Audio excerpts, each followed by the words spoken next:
kind of weird. Pretty, very pretty. I know I can remember my new Thank Good you. morning.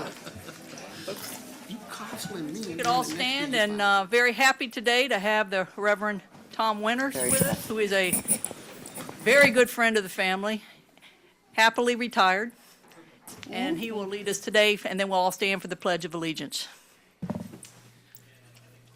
Happy New Year, Lord. We thank you, Father, for bringing us through 2017 into a new year, new start, new opportunities, new challenges. Father, help us this year to maybe correct some problems that we made in that last year. Thank you, Father, for your compassion and your long-suffering. Lord, help us, Father, to obey you, to seek you, Lord, because you have the answers for every home, every business, every institution, every agency, Lord, in this county. Lord, I love my county.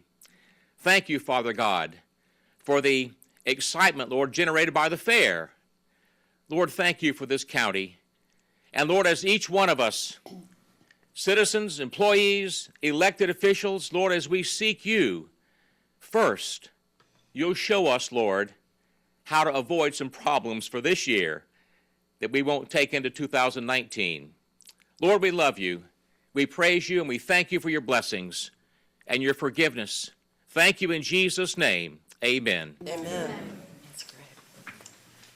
Pledge allegiance To the flag of the United States of America and to the republic for which it stands, one nation, under God, indivisible, with liberty and justice for all.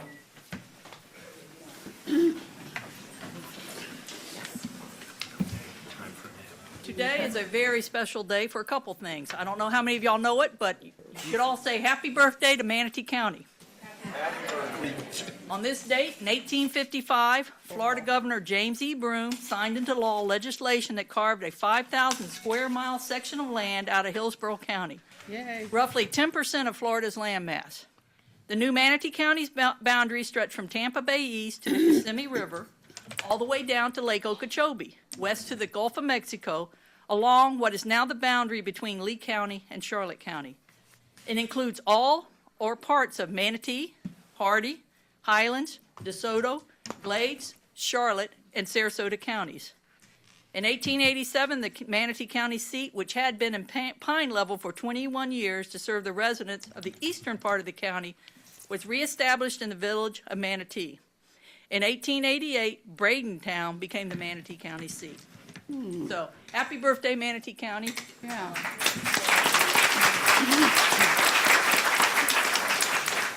Someone did the math and said 163 years, but I didn't do the math, and I'm slightly nervous because it's another big day, because today is my first day as chairman, and I'd like to say thank you to my fellow commissioners for the honor.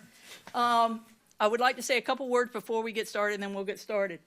I sat there in the seat for a year trying to learn and to learn everything. And the one thing I've heard the most complaints about is our meetings take too long, and that we're like the foxhound that goes chasing rabbits when he's supposed to be chasing hounds. So we're not going to chase rabbits. If we get off the subject, I'll just say, hey, that's not on the agenda. If it's something you think is important, we'll put it on the commissioner's comments and we'll come back to it. But we're going to try to keep moving. And so also, I sat one time for 47 minutes to wait my turn to speak. And I was the second one to speak. I think we can, we're all briefed. We kind of know what's going on. So after about 5 or 6 minutes, I'll say, hey, let's sum it on up. I will be happy to come back to you, but let's give everybody a chance to talk why it's still fresh in our mind. And let's see if we can do that. Now let's get this meeting started. Now that He's here. you didn't have to wait for me. I knew I was going to be late. All right. We have awards and presentation, Employee of the Month. Oh, I'm sorry, I've already screwed up as chairman. Is there anything I want to pull off the consent agenda? Wait. Hey. Oh, You're way ahead. wait, yeah. I don't think so. Madam, Time. off the consent Updates agenda? to the agenda. See? Fine. We have one suggested change to the agenda, Madam Chair, under Financial Management, item number 23. It's a contract change order number 1 to guaranteed maximum price addendum is Agreement 16-0267JE, the Construction Management at-Risk Services for Manatee County Sheriff's Office Warehouse Freezer Building.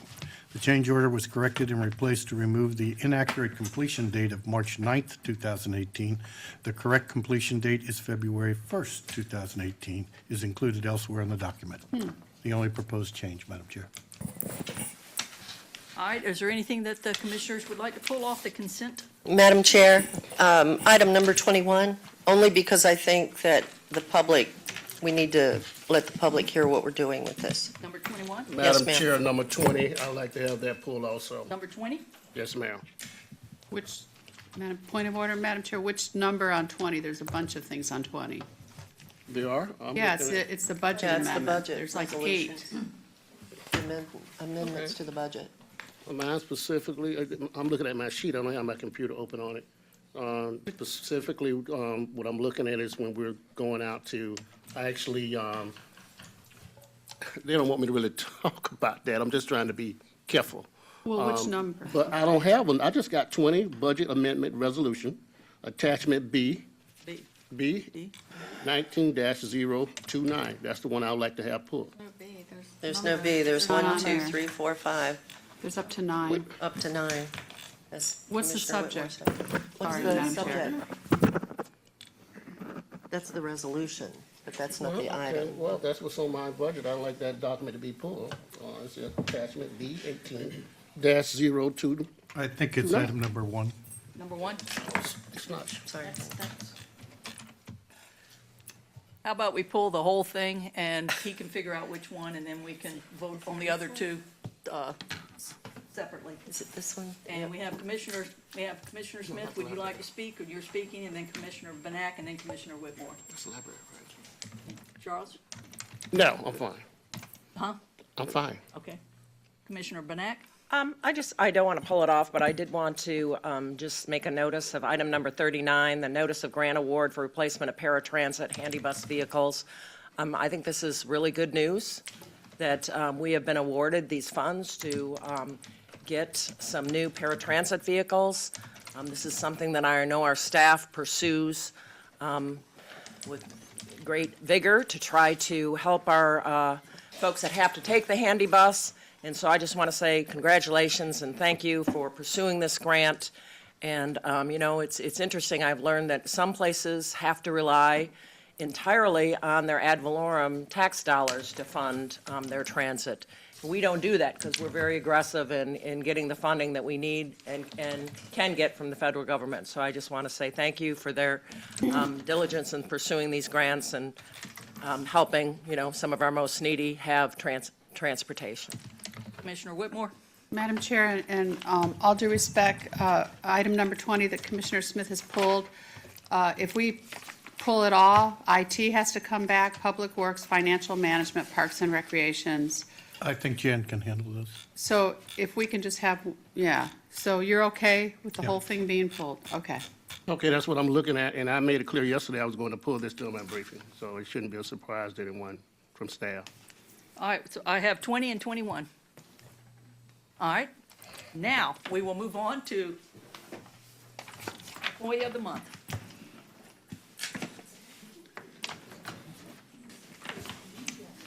Besides, it looks like everybody's already down here. Look at this. Kathy. Yeah. God, my mic is way loud.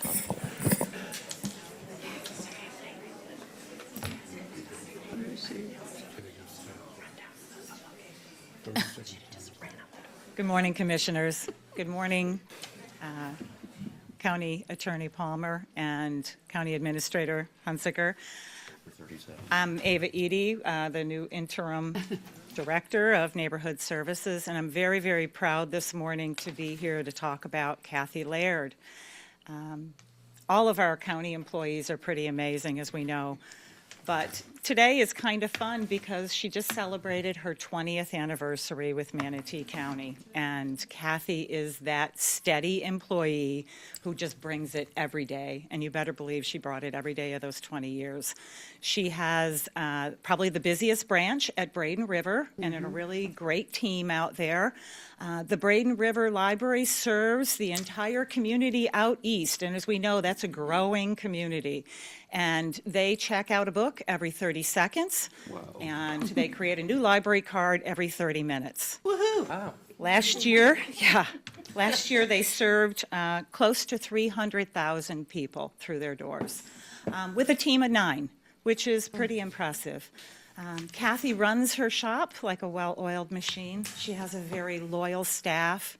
She's a teacher, she's a trainer, she's a mentor, she knows technology, she can create reports. She's the senior supervisor all the other supervisors go to on a regular basis to answer their questions about what's happening, especially on the weekends or evenings, maybe when somebody's not available in a typical way. She's a true working supervisor, and her customer service is excellent. She keeps a very calm head every time anything comes up. You can believe that Kathy will handle it with her everyday equanimity, and she will just make sure that that customer is heard and that the staff member is heard and that the person that we're working with from the outside agency is getting what they need. It's just Kathy's way. She's extraordinary, but in a very quiet, unassuming way. And so we're thrilled to have her here, and I'd like you to hear a little bit from Judy Mullen, her assistant manager out there, and the one who made the nomination.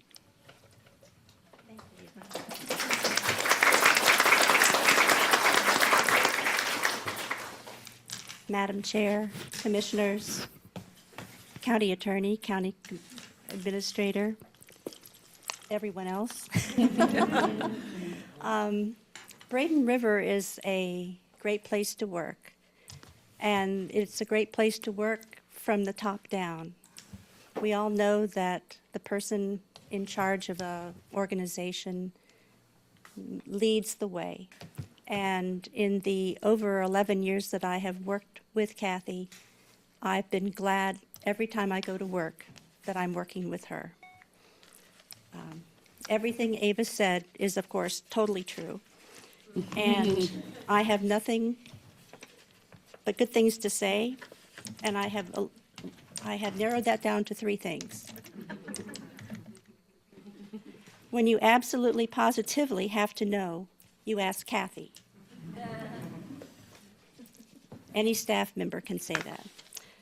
Google can bring you back 100,000 answers. Kathy can bring back the right one. That's good. And then, when in doubt, ask Kathy. She is truly a fine person, Manatee County employee, and an excellent librarian. And it's a joy and a pleasure to work with her, and it was great to be able to nominate her and have you all acknowledge her wonderfulness. So, thank you.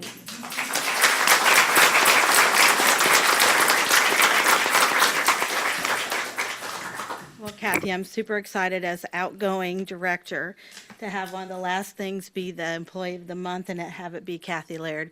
Everything everyone said is Kathy to a T. And you are lucky as a county to have someone of that leadership. That branch is almost as busy as our central branch, as you've heard, and every day they make it through that, and that's because of Kathy. She can't believe all these things are being said about her, and so it's an honor. Congratulations.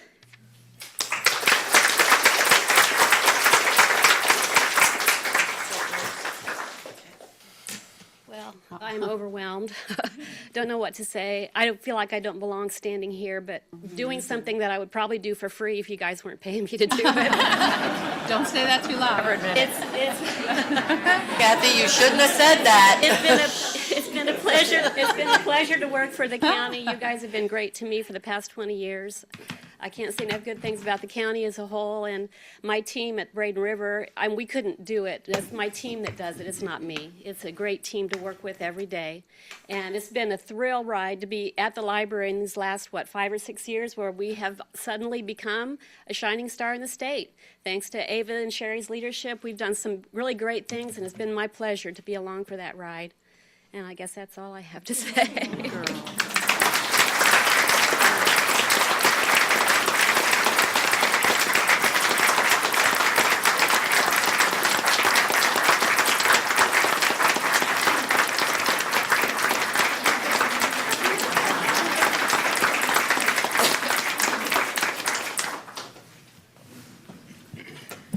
Commissioner Smith?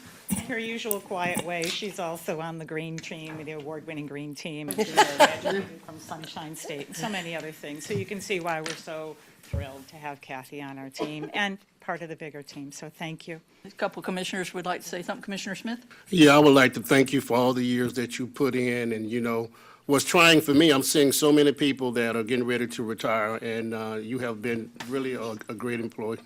What, you know? No, Employee of the Month, Okay, I got it mixed up with somebody. We got a retirement coming. because she was doing it for free, that's why. We got a retirement coming up here. But, you know, it's great what you've been doing over there. I've been over there several different times, and welcome being interim for that department. All of you do a great job in everything in our system, and I look forward to coming back and inviting you before. I like reading to the kids over there. It's a good experience, and I tell you some that all commissioners, I know some have done it, and I know Commissioner Trace has a wonderful program in Rabonia, but you keep doing what you're doing. I'm excited about the future for 2018 for all of you, and congratulations on your award. Commissioner Ball? Yeah, Kathy, you know, I've seen you in action many times at the library when I've been there, and you are truly such a great asset and a great leader. So I just want to say congratulations, and you cannot retire. No. Yeah, I got you retiring already. Where's She's the in my retirement district. person? She's Oh, not okay. retiring. All right. And the other thing is that you won't work for free either. So, you know, congratulations.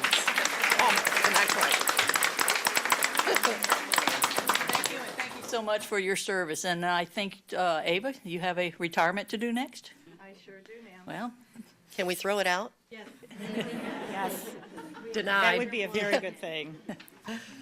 It's really a bittersweet task, bringing Kevin Beach forward for his retirement award. I think most of you know he's been with Manatee Libraries nearly 40 years.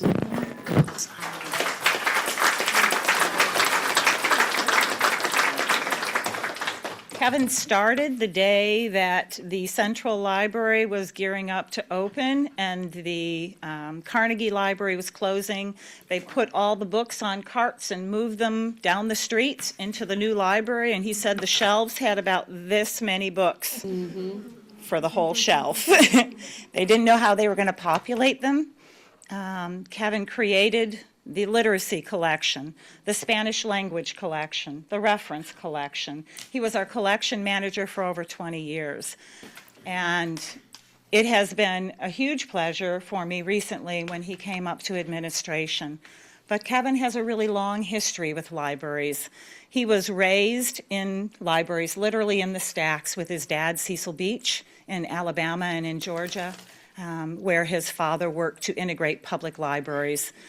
He remembers, along with his family, the crosses being burnt on his lawn in retaliation, and he remembers Martin Luther King stopping by to thank his dad for the work he did. His daughter is now a librarian. So this is a living legacy that is just an impressive and amazing one. His first job out in Tampa was as a page in 1969, so he actually worked in libraries before he got to Manatee Libraries. He worked for the State Library for a while. He also has an accounting degree, which is kind of a unique thing for librarians. We're usually a little softer on the sciences, but it keeps us on task. He is the statistician for us. He's also the report writer. He is the gentleman who writes all the amazing awards. He helps write the speaking volumes pieces for the Sunday paper. He is one of the founding members of 805, our literary and arts magazine, which is the very first of its kind done by a public library, which features all of the great art and literature of our community. And now it has reached, I'm not even quite sure how many countries? It's international. It's international, so it's been a really exciting piece. He's taught and mentored hundreds of librarians. He taught in the library school program for many years. He continues to mentor our librarians on site. He has inspired so many of those librarians, and they leave going off to other library work with a firm foundation and a great example. And Kevin is truly that amazing example. He's calm, he is dedicated, he has integrity a mile wide. There is a decency in Kevin and a wit which no one expects. He'll begin to tell you a story and you'll find yourself laughing till you cry as he tells you about working in Second Life and setting things on fire and jumping through the earth and all kinds of weird things. And you go, how does that happen for somebody that you think is so calm and unassuming? But that's Kevin. And if you want to play Trivia Pursuit, he's your guy. Everybody's nodding their Each heads. and every time. So he works with Gina on our Are You Smarter Than a Librarian program. He works in a lot of things, and I wanted to not say everything, so I'm going to actually introduce our new library assistant manager, Glenda Lammers, who wants to talk about her current experience with him.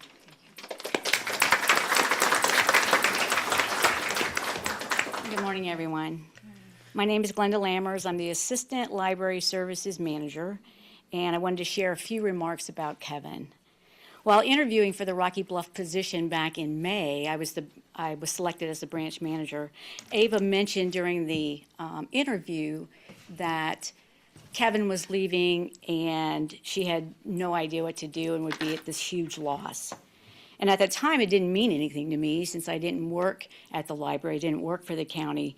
And so I started working in June, and I soon understood his wealth of knowledge. I went to him for everything, for, policies, procedures. I asked him questions. I asked him more questions. When he gave me those answers, I asked him why we do it like this, and tons of things. And he was always gracious and seemed very happy to help.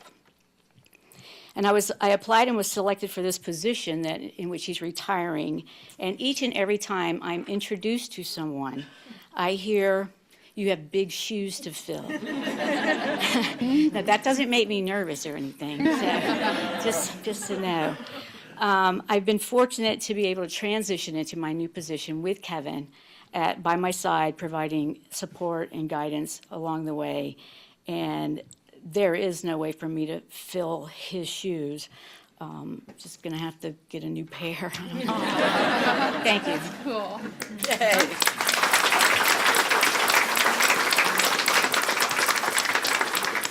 And again, I get to do one more thing. Kevin, you need to come up. And I did want to mention that we instituted a new policy, and that's revoking retirement. And everyone here has signed the petition, so I'm sorry, but evidently that hasn't gone into effect yet. But again, I want to be able to say Kevin took me in as the new director of neighborhood services when the library was under the IT department. And he looked at me and he said, "Nothing but welcome. Not, you don't know anything about libraries. What are you doing here?" And it's been my pleasure and honor to work with you, Kevin. Thank you. Congratulations. Thank you.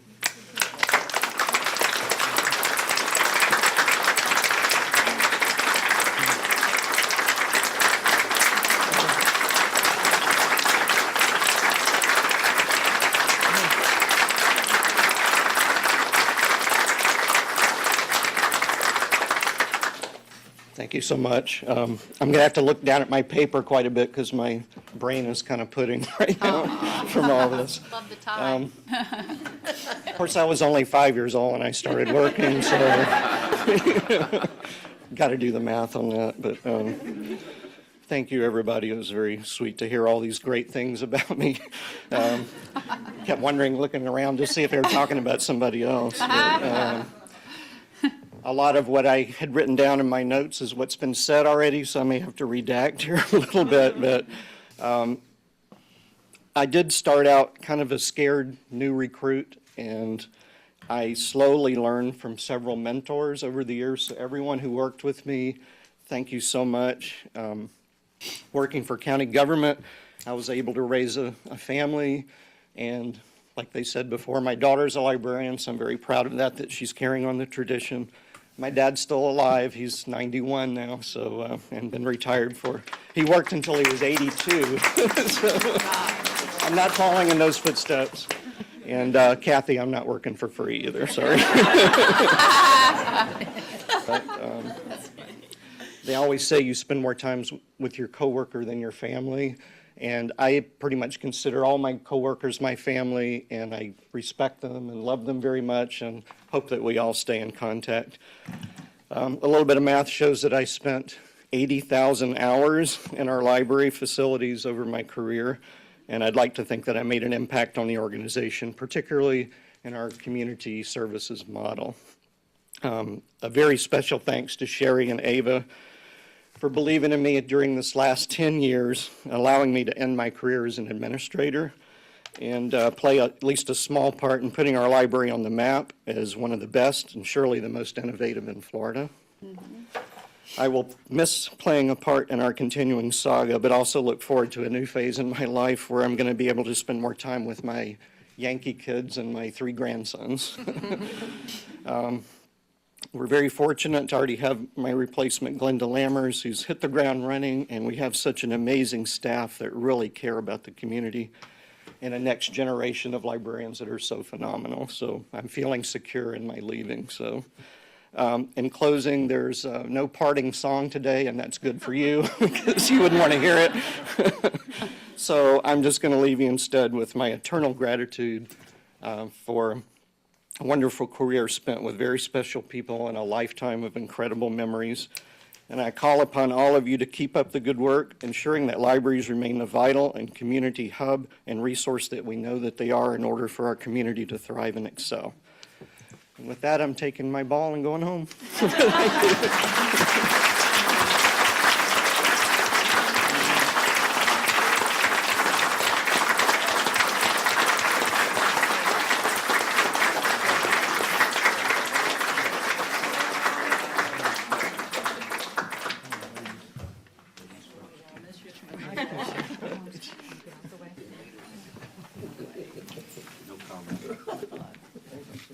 Honor knowing. You know, you can still hang out at the library if you want. I will probably.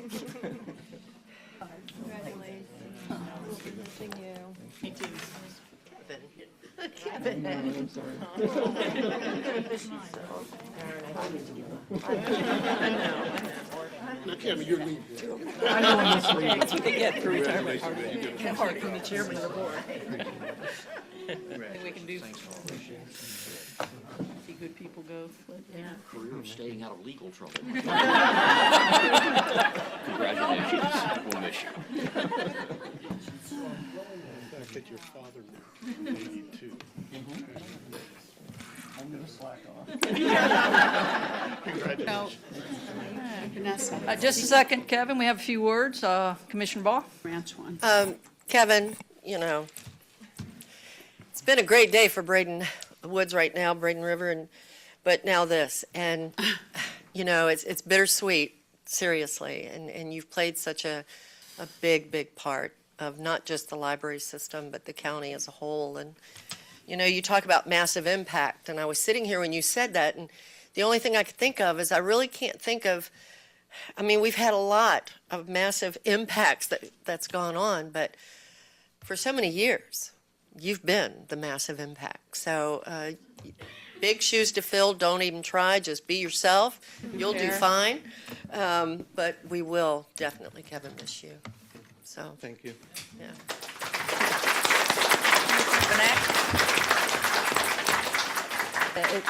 It's so wonderful to see you here with your whole team supporting you because we know what a team effort it is at the library. And I know we consistently say up here, and I hope people are watching, you know, if you haven't been to our libraries, if you haven't paid attention to the events that are going on in the libraries, then you don't know libraries.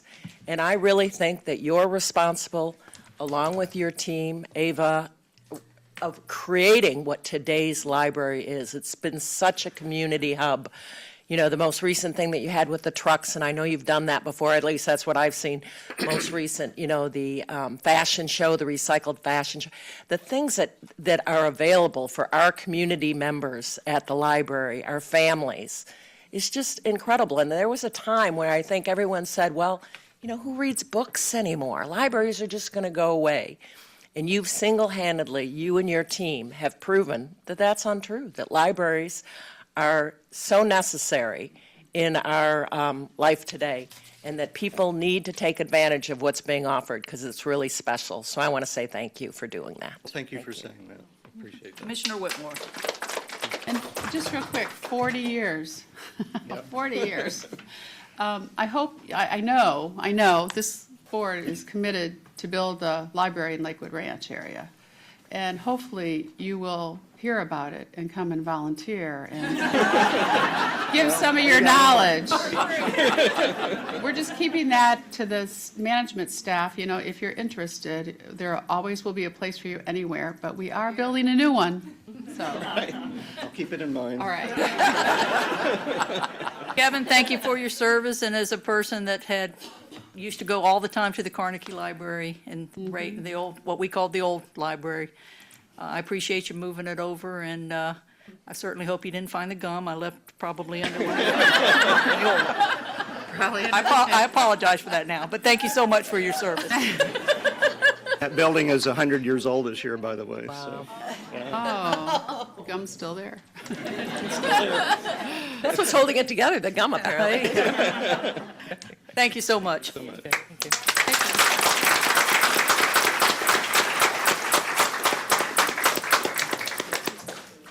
And unfortunately, we have another retirement award. Losing good people. But we're lucky to have had them for as long as we did. Mm-hmm. It's going to take a while to get out.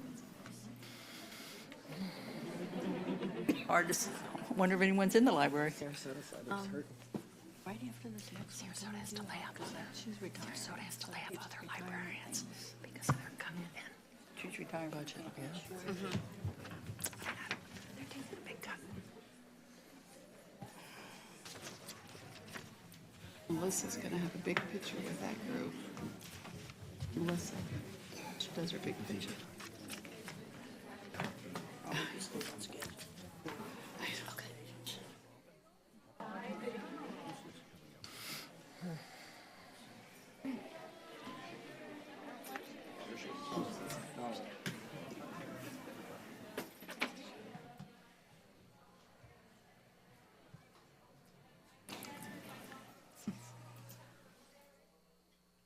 I'm giving the bride away here.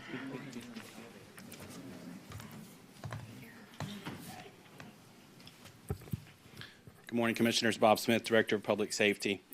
It's occasions like this where you always struggle with the right thing to say. How do you sum up decades of experience and someone's dedication to spending an entire career putting others first, sometimes to their own detriment, sometimes putting their life on the line day to day in what they do just to protect their fellow man. And in this case, I actually have it pretty easy because Cynthia is a shining star. And one of the things that I will ask you to do is, everyone here, on the Manatee County EMS Facebook page, you will find a wonderful post that was made following Cynthia's last day on the job. As she went out of service that morning, the public safety agencies and personnel on duty across the county keyed up their radios and left somewhere in the neighborhood of about 15 minutes worth of wonderful remarks about Cynthia, her service, and the impact she's had on this county. So that message alone can say so much more than I can say today. But I will say this before I introduce the chief. I will say Cynthia is a shining star. She is definitely going to be missed. We thank her family for allowing us to borrow her for all these years, for the work that she's done, the impact she's had to the community, and you will definitely be missed. Thank you. And I will introduce the EMS Chief, DeSico. Good morning, Commissioners. Madam Chair, Paul DeSico, your EMS Chief. So today, I think Commissioner Ball said, today's bittersweet for us as well. Cindy was with us for 22 years, started as an EMT and worked her way up through the ranks here. And what, you kind of stole my thunder, but to her family, thank you for letting us borrow her for the last 22 years.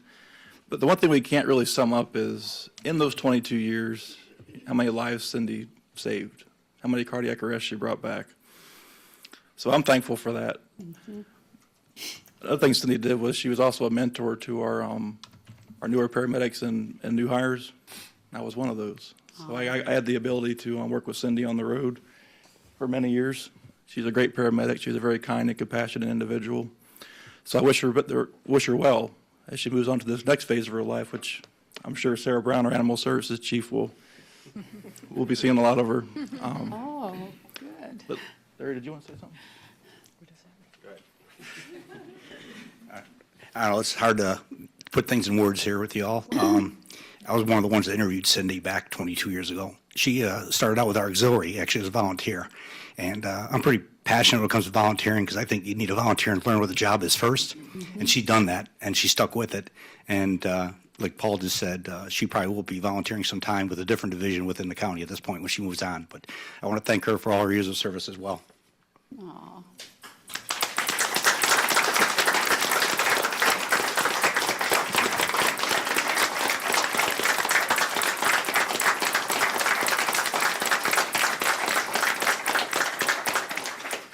I'd just like to say thank you. First of all, I'd like to thank my mother, Pat McCullough.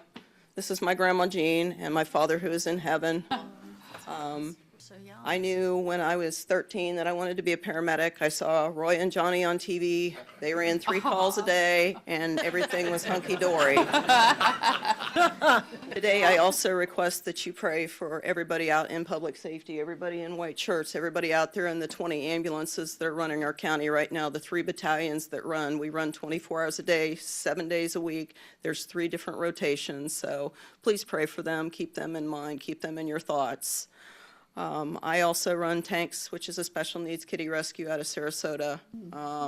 So I have been helping Animal Services with kitties that have been hit by cars recently. In fact, we just took one in yesterday. So I also will be part of Manatee County. We're moving out off Wauchula Road. I'd like to thank the district chiefs and the chiefs and everybody else that's here today. And thank you for allowing me to spend my 22 years with you. Thank you very much. Thank you.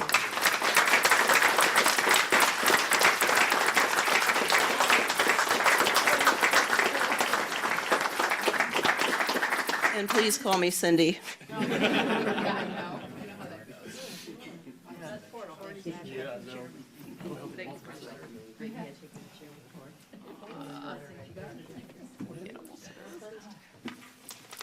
Congratulations, and thank you for your service.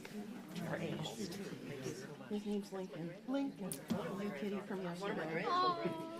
Thank you so much for all you do.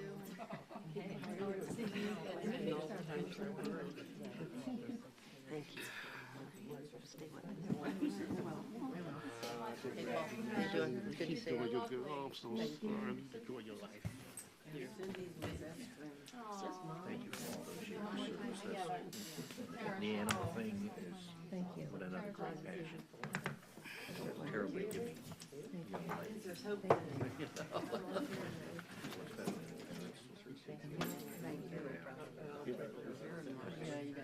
Enjoy yourself.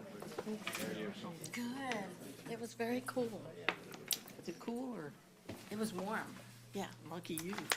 Warm sounds good. Yeah, lucky. Burning hot, but it was Lucky you. beautiful weather. Still thawing out, my hands are still cold. I know, I can't believe that. That's my payback, right? Back in the office building one time. My daughter and I are okay. Oh. You get that cold?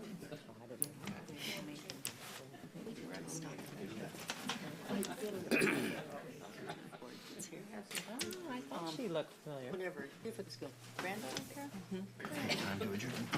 Yeah, she'll get going. Whenever you served your people before her. Whenever. She's adorable. You can't see her, she's behind Diane. She just peeked her head out. She did. Madam Chair? Ma'am? Commissioner Whitmore. I just want to say that I never knew your name, but I saw you in the ERs. I was always afraid of you. Because you're one of those EMS that you just don't mess with. You come and you do your job and you go out and you do the next call. But I wanted to thank you for your service. Being in the ER, I can't imagine what you guys do. You know, I've always said this, I won't ride with you because I can't imagine what you see out in the field. And I don't think I could handle that, even though I've seen everything else. I could not do that. So it takes a special person. I know you all have had a loss in your department. And my prayers are with all of you. Thank you. Commissioner Smith. Thank you, Madam Chair. Congratulations. I know you've enjoyed your years here, and we will continue to pray for all of you out there. You're the first line of public safety for our community.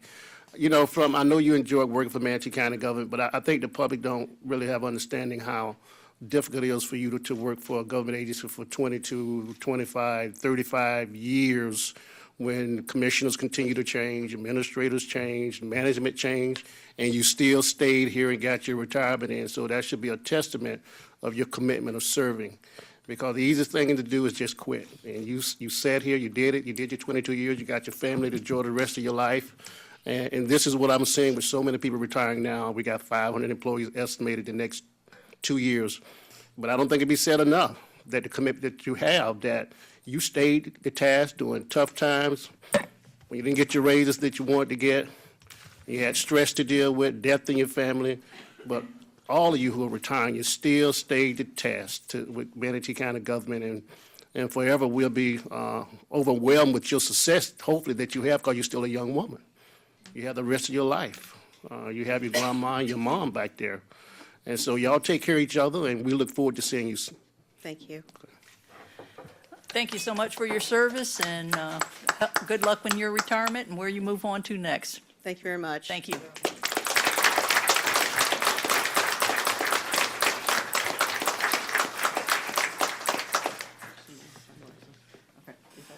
Okay, we have a team award next.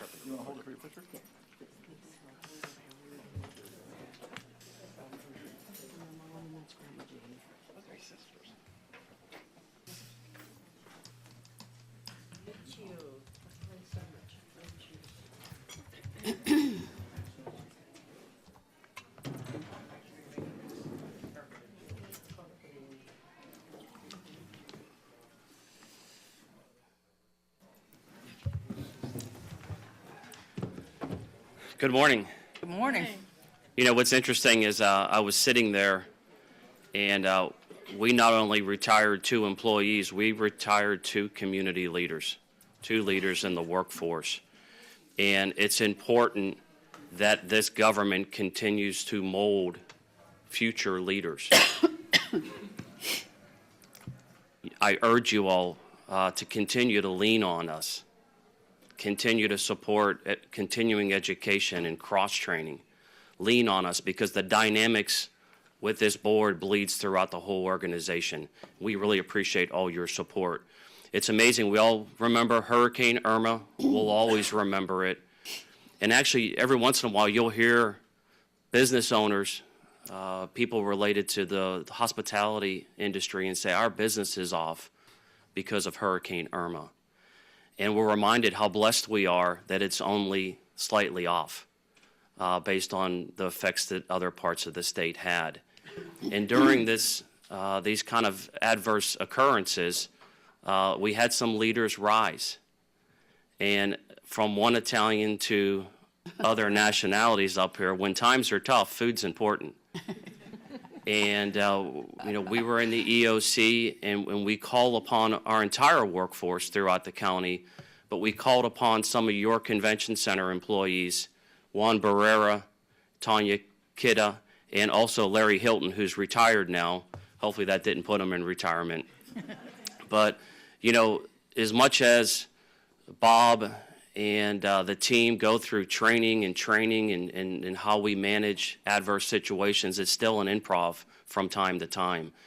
And for the team here to be able to prepare food on the fly, listen to their internal customers and external customers with a smile on their face, and they wouldn't been able to do it without preparing their households and their families so they were at peace when they were working and sleeping in EOC. So it's great to be able to stand here and say, Elliott's blessed to have the great team that we have in place. A team, you ready for this, that facilitates over 250 events a year at the convention center in Crosley. And I know my phone doesn't ring about customer concerns, and I hope yours doesn't ring, because the staff really takes pride and works hard to do what they do best. And that's attributed to the leadership of Sable Perrin, Sable Santana, I'll never get it right, she did get married, and Levi Hicks. We're molding future leaders, people that'll be a lot better than I will ever be while I'm here, and that is a lot of fun to watch. So with that, I'm going to ask Sable to say a few words, and we'll be ready and tweak for the next time, and I hope a next time doesn't come for many, many years. So with that, Sable Santana.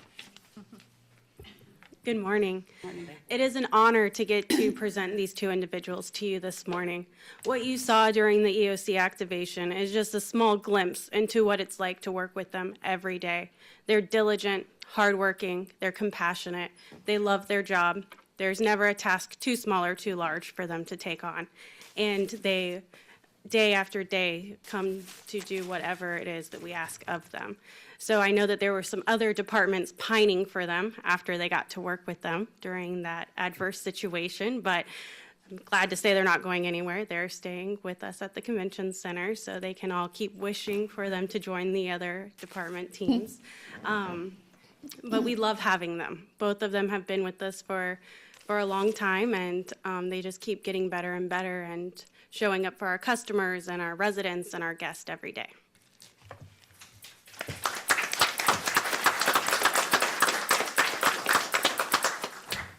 So we have a little plaque here as a token of our appreciation for your hard work and dedication. The food was great. I think I gained 5 pounds. You can see it, Juan. Y'all remember Juan, he's been with us, I've known him for 15 years, and he does a great job. And Tanya came from the private sector as a special event manager. So once again, blessed to have him, and thank you for all you do and the support that you give us. Appreciate it. Thank you.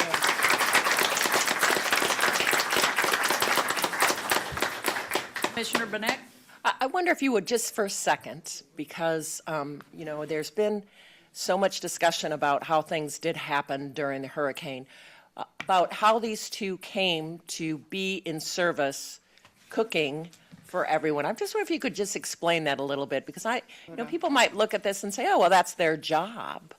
But I'm not so sure that is your job. So maybe you could just maybe elaborate just a tad about how that came to be, that you were called upon, and how you liked your experience. I'd like to hear a little bit from you all how you liked your experience too. It's pretty simple. We asked them and they said yes. So, but they did, you know, volunteer per se to take on this role. And again, it was pretty simple. Yeah, let me just, you know, what we do is, I was an old baseball scout part-time, so what you do is you get your employees, you find out their strong skill sets, and you use those effectively as you take on tasks. Juan has been in the food and beverage business for, gosh, well over 20 years. If you remember, he was the tandem with Chef Sean when Sean was on board with us. And Tanya also has extensive restaurant and banquet experience. So you utilize their skill sets, and you can just give them the budget, the need, and they have the tools to run with it. And they were really, really successful. I think Juan was coming up with grilled cheese and soup. And you know what? The people loved it. So we'll let you hear some. Juan, you're not shy. Come on, buddy. He is today. Just want to hear about your experience. Thanks for everybody. Thank you. I love that guy. Betsy was talking and she couldn't hear what you said. No, you said thank you. I heard him. It was a positive experience for each of us, and we're just happy to be a part of our community because we live in a great one. And definitely happy to have helped in any way that we could. So, thank you. Thank you. Thank you.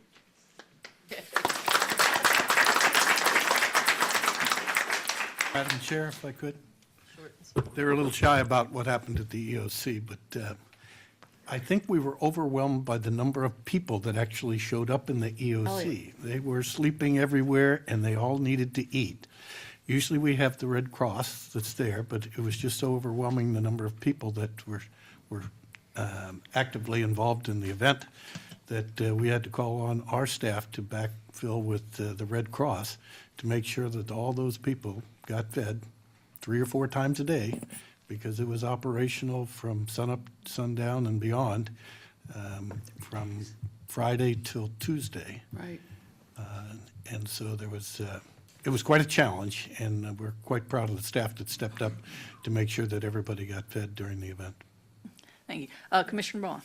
Yeah, I just wanted to say one more thing that I didn't hear anybody bring up, and I know Elliot and I have talked about this. I seem to recall hearing that not only did we have wonderful food at the EOC, but it was also at such a reasonable price that the county paid versus some of the other counties here locally close to us. So, all around, it's a good job. And, keep it up, and God bless you, and thanks for being with Manatee County. Thank you. All right, thank you all very much. All right, the next one near and dear to my heart is the Master Gardeners.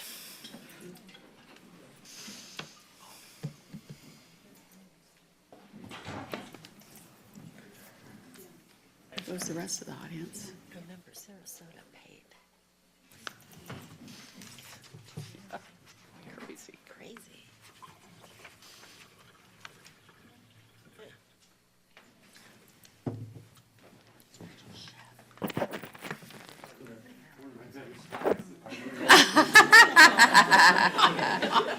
Oh, that's funny.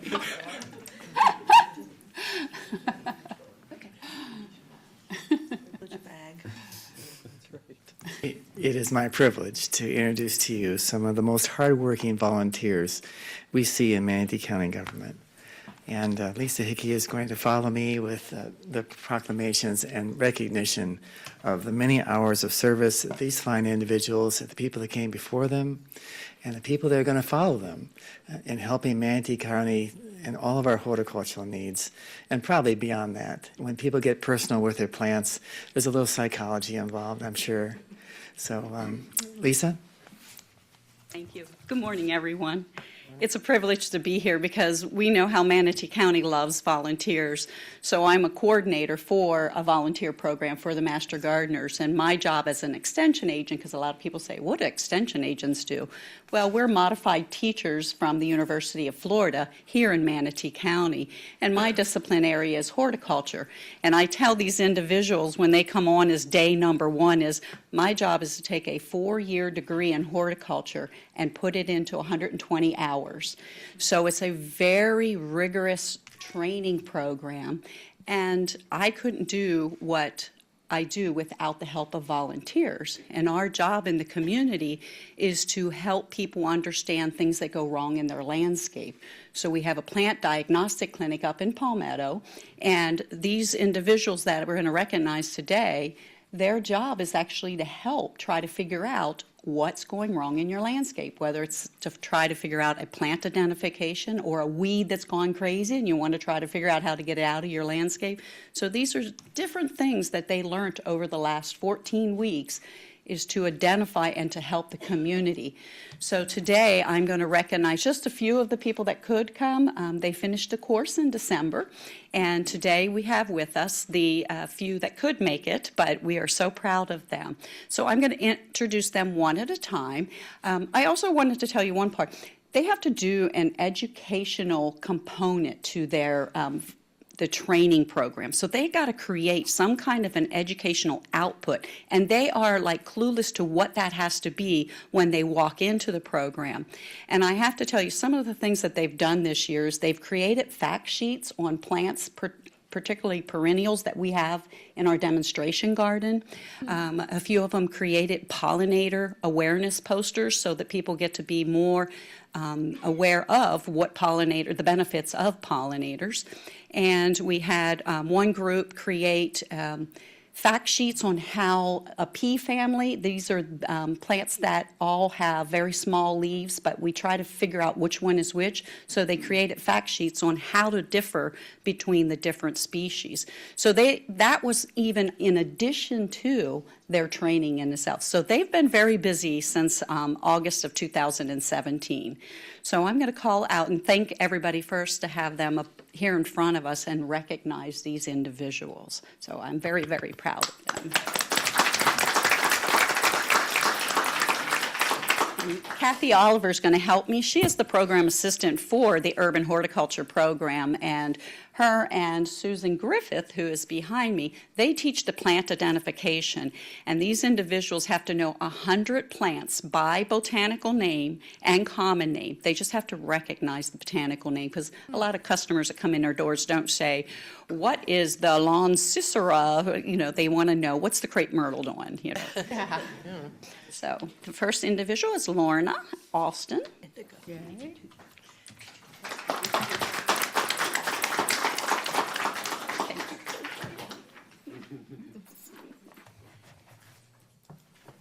Arwen Blankenship.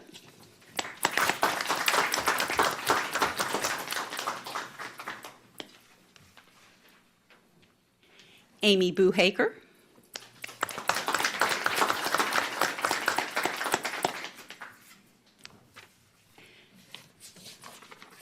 Gretchen Lindenoff.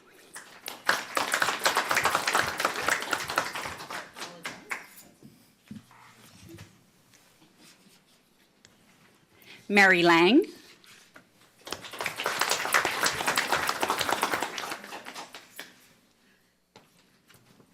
Nikki Mueller.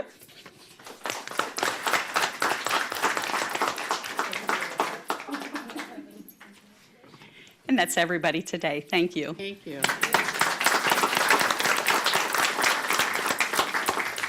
Thank you all so much for volunteering.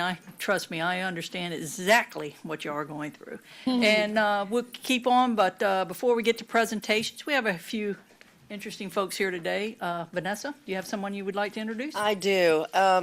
Most of you know that my family has had some difficult times recently, and because of that, I have the honor of spending this week with my daughter, my oldest, and my youngest granddaughter. So Kim and Kaylee, where are you? She won't look up. Did they leave? They're here. Your daughter's trying to hide. Oh, no, guys, I wish y'all would move more over here so I can see you. It's just not fair you being here and I Can't can't watch the see baby you. from over there. So Come on over.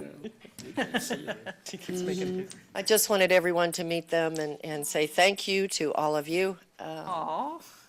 for everything that's been going on. But anyway, they're here for the week, so Aw, thanks. welcome. And we also have today Holly Greening from the Tampa Bay Estuary, and I understand that she is getting ready to retire to keep on our retirement theme.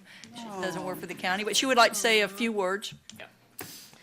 I would. Good morning, Commissioners. I am getting ready to retire. I have been with the Estuary Program for 27 years, and this board has been a key member for all of those 27 years. And I just wanted to thank you for your work to help restore and protect Tampa Bay. Tampa Bay has seen a remarkable recovery in this last 27 years, and the waters are now as clear as they were in 1950. We met our seagrass goal just a couple years ago and are continuing to see more seagrasses, which is really a keystone of the health of Tampa Bay. So I just wanted to say thank you, and also want to recognize Commissioner DiSabatino. She has been on our board for the last number of years and the chair. And so I do have a little thank you for her from. Oh, wow. Very nice. Great smile. I know. Very nice. In appreciation for your outstanding leadership as a member and chair of the Tampa Bay Estuary. Yay. Nice.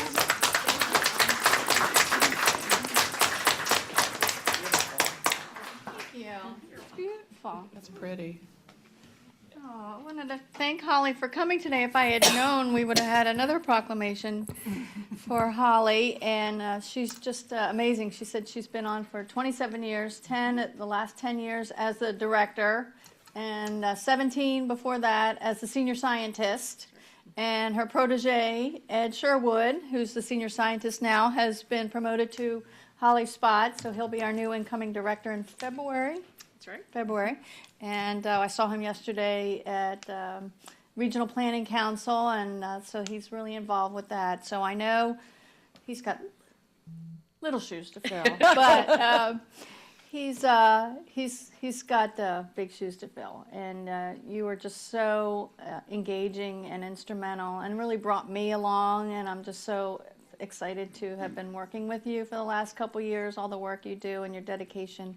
Plus, you just have this wonderful demeanor, and you just, whenever there's a meeting, she comes to my office. She comes to all of our offices on the board and goes over the agenda and makes sure that we know everything going on. There's so much work that goes on behind the scenes with the technical committee and the citizens committee, and Rob Brown has been very instrumental and just teaching me and bringing me along. So it really bittersweet moment, and just wanted to thank you for all your encouragement. I know I'll be seeing you on the Bay and all your travels that you and your husband do, and you're just great environmentalists, and keep up the great work, and we will miss you. Thank you. Thank you.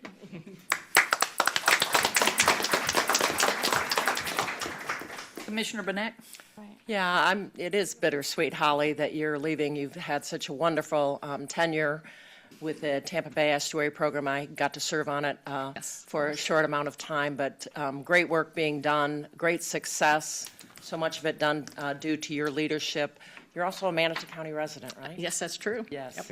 And we know our environmentalists never, ever retire. They're always active, so I know that you will continue to be active. The forums that you've helped to organize, the events at the Palmasola Botanical Garden. I look forward to hopefully you still being involved in that, because we need to continue the discussion, continue to talk about how we can improve our water quality. So I just want to say thank you, too, for your leadership. Well, thank you. Yes, yeah. I would like to say one more thing, and Rob Brown is here. Rob has also been with the Tampa Bay Estuary Program for probably 25 years. Yeah, and he has served as chair of our Nitrogen Management Consortium, which is very instrumental in the recovery of Tampa Bay, as well as chair of our Technical Advisory Committee, and as a member of our Management Committee. So, Rob, thank you for your we'll help miss her. with there. So. Yeah. All right, thank you very much. Thank you.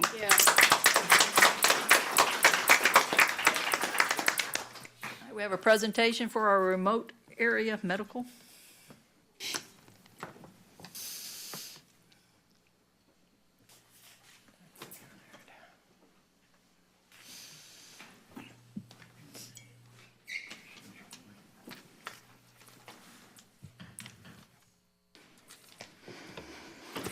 Good morning. I'm Dr. Connor, the chairman of the Remote Area Medical Local Host Committee that brings the Remote Area Medical Clinic to the community every year. And we've recently had our third annual clinic. And I think to an extent it's best said by Mr. Brock, who's the president and founder of it, when he says, if we come together and see a patient, we change a life. If we come together and see hundreds of patients, we change a community. And on November 11th and 12th of last year, 687 of our finest healthcare professionals and volunteers came together at Manatee Community Technical College and saw 947 medically underserved and medically indigent patients. Consisted of about 317 medical patients, 522 dental patients, and 354 visual patients, for a total of the 947. And we had overall 1,193 procedures, 1,394 services. There were over 415 pairs of prescription glasses handed out and over 685 dental procedures done. Really quite an impactful event. And I wanted to thank you, Commissioner Benak, because this thing happened at the weekend of Veterans Weekend, and you took time to come and to experience the event again, and I appreciate that. I know you have your volunteer medical advisory committee now in place, and there are a couple things as you go through your deliberations I think are worthy initiatives to think about. We're to a time that we really need to have state legislation that allows us to bring very well vetted and highly professional healthcare providers into the state to carry out programs like this, because we could access 100,000 more healthcare providers if we had that legislation. I know you've started to look into that, and if that could be a priority for us this year, I think that would be very good. The second thing is, I know we spend tens of millions of dollars on healthcare and healthcare services in the county, and on the professional sector of that, which you've already allocated, we're starting to see a lot of follow-up, especially dental services, that the dentists are providing for free, even to the point of out of their own pockets paying for the lab services to continue the after-clinic care. If you could focus some of those funds towards how we might be able to compensate those people, I think it would greatly enhance the program, because as you're well aware, hundreds of thousands of dollars of services and product have been provided, and this is at absolutely no cost to the county or to the patients who receive those. So thank you for the time to tell you about our RAM program this year. Thank you. Thank you, Doctor. Commissioner Whitmore? No. Commissioner Benak, I'm sorry. No. Whitmore's first. Okay. We attended the Florida Association of Counties meeting, and they voted not to allow us to go further with the putting it on a legislation. But what they did do, they told us that dentists are already allowed to, and there's a way that they can apply for it. There was a form, so our staff has actually called the person from the Florida Association of Counties who gave us the information at the meeting to find out what process. It's just like they just have to fill out a form, and then they can provide dental if they're out of state. But medical, the Florida Association this year wouldn't do it. They would not carry it to their platform. I'm very well aware of the dental program, and the hoops that they put a professional through are almost such that they won't go through it. They make them take courses that are unnecessary and unreasonable, so we can't attract them that way. This is going to take legislation to do it. Okay, thank you. But we're going to still see what staff brings to us and see what it even looks like. None of us had heard of it, so we wanted to see what kind of hoops they have to go through, and maybe we can make those hoops less, if nothing else, at the state level. Who knows? Commissioner Benak? Yeah, I want to thank Dr. Conard for his continued leadership. I know Glenn Gibolina was involved in this also, getting this going, and it's become a regular event here in our community. It's always wonderful to see the number of people that do show up, the families that come and get the glasses, get the dental care, the people that are just underserved, and it's really a wonderful service that is provided to our community by the volunteers. They come not only from Manatee County, but surrounding counties to participate in this. And wanted to let Dr. Conard know that we did, as Carol said, we did put it on our platform as a priority to try to change the law. There's so much pushback from the medical community. I don't really understand the pushback, other than I think, maybe Robin, being married to a dentist understands it better, but it's something that I think we can continue to work through. I know I talked to Stan Brock about it last year when we were trying to get this legislation through, looking at examples, how it's been done in other states. It's just going to take, continued effort. I know Joshua was involved, and he, he's committed to trying to see if we can help. So It's a continuing progress to try to serve the underserved. As Dr. Connor knows, he's been involved in it for a long time, so it's something that we have to continue to watch and continue to work on. So thank you for your leadership. You bet. All right, Commissioner Smith? Yeah, Dr. Connor, Dr. Connor. You're not you finished. must be ready to run out of here. I have a comment. It's got an emergency. Still got a couple more, too. Yeah, exactly. Thank you so much for all the service that you and Glenn and all the volunteers have done. I was out of town and couldn't make it this year here, but it's been overwhelming support. I talked to so many people that went out there and got teeth and things done and had medical issues. In fact, I started working on some people last year because as I talked to people, that gave me opportunity to tell them they need dental work, because of what was coming. But to Commissioner Whitmore, I'm on the Florida Association Board of Directors, and they didn't want to take it forward this year. There's several other counties have the same interest that you do, but dealing with the legislative timing is everything, and they didn't want to go forward with it this year. Certainly, I think it will come back up. To your point, I don't know why they're not working together. You can be attorney and come here, and as long as you got a local attorney, you can go over there and practice over there to the courthouse with a local attorney with their license if you're doing a case. Certainly, the medical field and dental field need to work more together instead of having territory things going, because this is the underserved and underprivileged and the poor and the disadvantaged. And these people, if they don't get the treatment, they go to the emergency room. If you got bad teeth, dental issues, all of a sudden your body gets sick. They go to the emergency room. So it's a win-win situation across the entire state of Florida. So what is taking place is it's really costing us money for these doctors to come in for a weekend to help people who can't afford to help themselves. And to think that we have individuals out there preventing that is shame. It's very shameful. And I want to say that for the record, because you bust your butt putting this together. You took a lot of heat from some of us, and I was kind of heated a little bit myself when you talked to me, but you kept moving forward. But the work that you've done will not go unnoticed. And if people just look at other people's needs and quit looking at self, we can get this thing done. I'm on the state board again. I will bring this back up to the state board. As the commissioners mentioned, they just didn't want to touch it this year.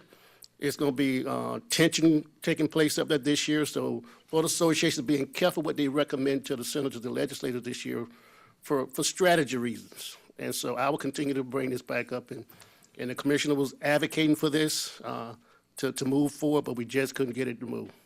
But keep doing what you're doing. All right, Commissioner Ball. Thank you, Charles. Yeah, Dr. Conard, I would love to have a conversation with you on this, because I think it's at the point with what went on at FAC and hearing from the Medical Society and so forth. I think that it's probably time that you guys start lobbying Tallahassee individually, so I'd like to have a conversation with you on that. Okay. And I know that there is a lot going on this year in Tally, but you know what, probably if you start today, then you might be able to get something accomplished in 19, and I think that's what we need to work toward. So, maybe you can call me and we can have a conversation. Sure, surely will. Commissioner DeSabatino? Yeah, thank you, Doctor, for all you do, and good to see your face out there, and you're just so instrumental in helping move things along in this community, and really thank you and Glenn for bringing it to us, and I know you'll move it to the next level and get the dentists on board and the doctors on board from other areas so we can serve more people.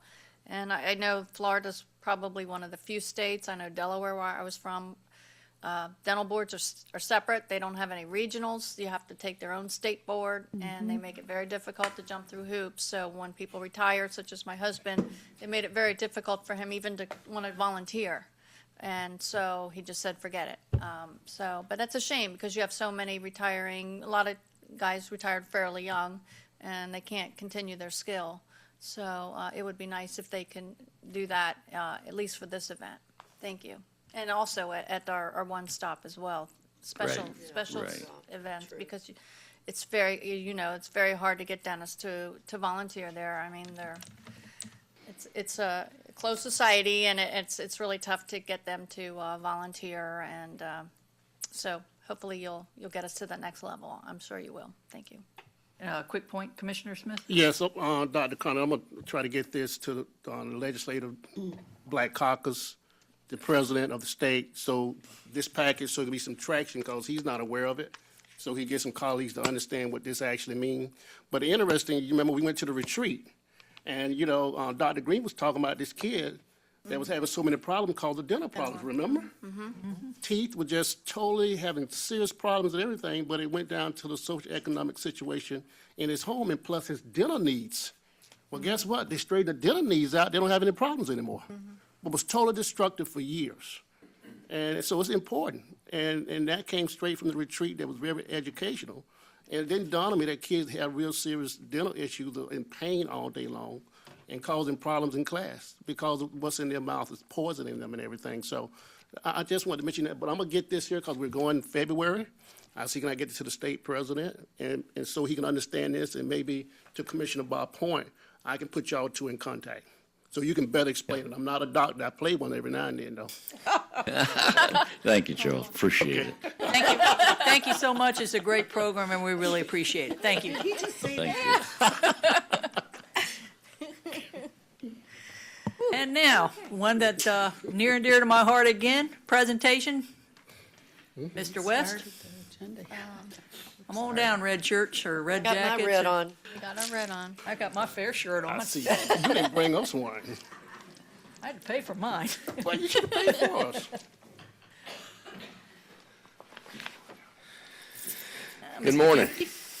Morning. I'm way out of my comfort zone out here. I just want you to know that. You'll But- do Should have brought your mother then. Just talk to Priscilla. Well, I'm Pat Kennedy. I'm honored to be currently serving as president of the Manatee River Fair Association. I'd like to take this time to invite you to join us January 11th through the 21st for 11 fun-filled days as we celebrate our 102nd Manatee County Fair. I'd like to say this. As president, I've been able to sit on a lot of the committee meetings. Before I became president, I was involved with entertainment and marketing. I knew what we had to do in those two areas. But I've been able to sit in on all these other committees. I had no idea. I just want y'all to know that it takes a lot to put on the Manatee County Fair. And what's unique about it is it's done mostly by volunteers. We have 2 paid full-time employees, and the rest of it is done by volunteers, believe it or not. And in my opinion, our fair is probably one of the best in Florida. We are the first in the nation, or in the country, I think. We're the first fair that kicks off in the new year. So just wanted you to know that fun little fact. So, and one other special thing we're doing this year, on January 16th, we're honoring our veterans with a parade. And I'd like to invite you all out for that. That particular night is free, the gate's free, so it doesn't cost you to come to the fair. It costs you to park, unfortunately, but to come to the fair, to get in, it's free. At 6 o'clock, we're starting this parade, and we would like as many citizens of our county to be there, cheering them on, waving flags. If you're able to come there, we would deeply appreciate that. And each day is full of events to see and do, so please don't miss out. Come out for good times, good ride, and good food at the Manatee County Fair. And I'd like to bring up one of the best fair managers ever, Dan West, to touch on a few of the entertainment stuff we got going on. Yes, I'll do that next. Okay. Good morning, Madam Chairman, Commissioners, Mr. Hunzeker, Mr. Palmer. It is so great to be before you all today. And I want to say, Priscilla talked about the county's birthday. What a great time it is to be a citizen of Manatee County. You know, we believe this is the best county in the state of Florida, and that just overfills into the Manatee County Fair. We get to start the year off with a bang with our fair every year. And this year, again, is our 102nd fair. And like Mr. Kennedy said, you know, we have so many volunteers from every part of Manatee County. If you're in West Bradenton or Mayaca City, or from Bayshore Gardens all the way to the Four Corners area of Duet, there's people involved with the fair. It's a real grassroots effort to put this on. And a reporter asked yesterday, what does it mean? What does the fair mean to Manatee County? Well, I think that what we just talked about is the essence. All of the volunteers, everyone willing to come together and work alongside each other to make it happen. And it's a real testament to our county. And I know I'm proud to be a citizen here, and I'm sure all of you are, and all the citizens here are. And again, we just want to put our best foot forward and show everyone what Manatee County has to offer. So please come out and join us. It's the 11th through the 21st. We've got wonderful entertainment with the group Shenandoah is going to be here. We've got a contemporary Christian artist named Colton Dixon that'll be here. And then also country legend Phil Vassar will round out the concerts on Friday, the second Friday of the fair. So please come out and enjoy. The Veterans Parade that Mr. Pat talked about is on the 16th. And that the gate is bought out by the Palmetto Build Group, which is a group of churches and faith-based organizations. And they loved the idea of putting together that Veterans Parade, and we want veterans from all across Manatee County to come out and just be a part. We're working with the Honor Flight of West Florida. They will be there on hand because what we really wanted to do was have a parade like they do through the airport at the end of an honor flight. There's a lot of our veterans that can't make it on an honor flight.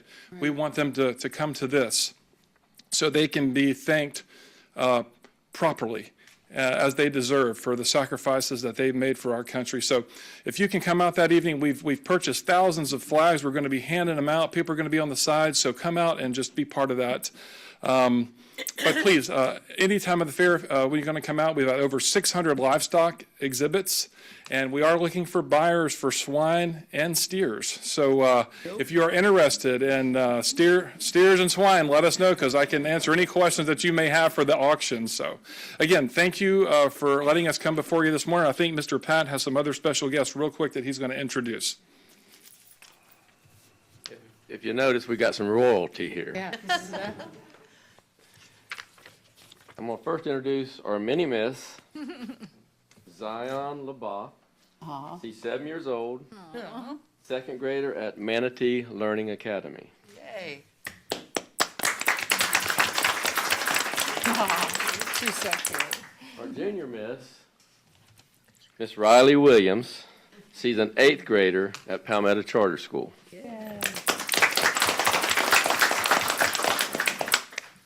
And our Miss Manatee County Fair, the Paris girl, I think. I thought so, because I live in Paris. Miss Brooke Bentley. She's a 20-year-old student at SCF. Goodies they want to pass out to you. He's trying to give him my. Can she reach up here? Thank you. Yeah, you can. Pat, where does the, or Dan, where does the Veterans Fair, the parade start and end, and where, what's the? The 16th. When we met with the folks from the Honor Flight, they told us to try to keep it as brief as possible because some of the veterans won't be able to stay very long. So the parade, the fair opens at 5 o'clock. So we're asking all veterans that want to participate in the parade to be there a little after 5 o'clock. And then at 5:45, we'll line up. They will be meeting in the Harley Building and the Kendrick Auditorium at the fairgrounds. And then once the time comes, they'll come out there, and we will parade down almost to the end of the exhibit hall, and then back up into the entertainment tent where we're going to have some speakers that will speak to all the veterans, and the folks from the Palmetto Build Group have some speakers. That's going to be very brief. Everything will take place between 6 and 7 o'clock. Okay. So meet down by the entertainment tent for those that want to watch? Yes, ma'am. That's correct. Thank you. Good, thank you. Commissioner Johnson. Yeah, just two things. First of all, thank God the bad weather ended last week. Yeah. For the first time in I don't know how long. Of course. I've been here for 40 years. The fair always seemed to bring in Cold weather. So Totally. it looks like we got over that. And secondly, I've spoken with Commissioner Trace, and we've agreed to see who of the two of us can buy the best looking hog. No. So we're going to be competing at that level to see if we can't help support the farmers. Got 133 to choose from. Okay, but we won't buy all of them. They checked in 133 swine last night and 115 dairy. Steve, you don't have a chance. I own a hog. I'm experienced. I can find a better looking hog with no And they problem. have to bring in some experts. Yeah. This is going to be interesting. Got a hog challenge going. Good.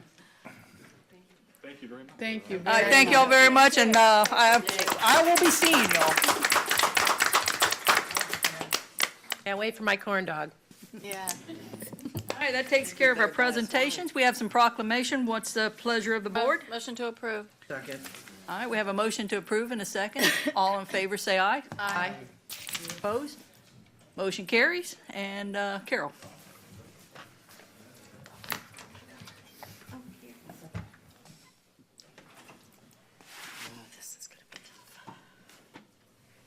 I'd like to ask the Chetland family to come up with me. Today's a special day. I'd like the overhead cam just to put a picture for those of you that don't know Mr. Chetland.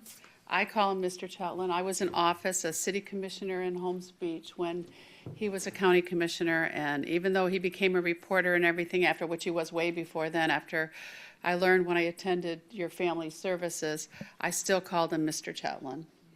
And I'm actually saving this one, so I'll make a copy because this one's for Pat Glass. I told her I would bring it to her. This was from his service. So I thank you for allowing me to read this today, since I knew him, and I met the family at the service, and I would never call him Kent. It was Mr. Chetland to me. So, whereas Kent Chetland was born in Oak Park, Illinois on September 20th, 1927, and grew up with just north of Chicago until 1943, when he finally moved to Woodstock, Illinois. And whereas Kent graduated from Gila Junior College in eastern Arizona in 1948, and the University of Miami in 1951, majoring in history and journalism. He then began his journalism career at the Miami Herald in 1951, where he met Joanne Lacey and married her later that year. And whereas Kent and Joanne began a family that today includes 4 children, Dr. Mary Lou Zobak, Anna Chetland, Kent Chetland III, and Paul Chetland, and 5 grandchildren, Ellie Orinda, Megan, Joshua, Erica, and Abigail.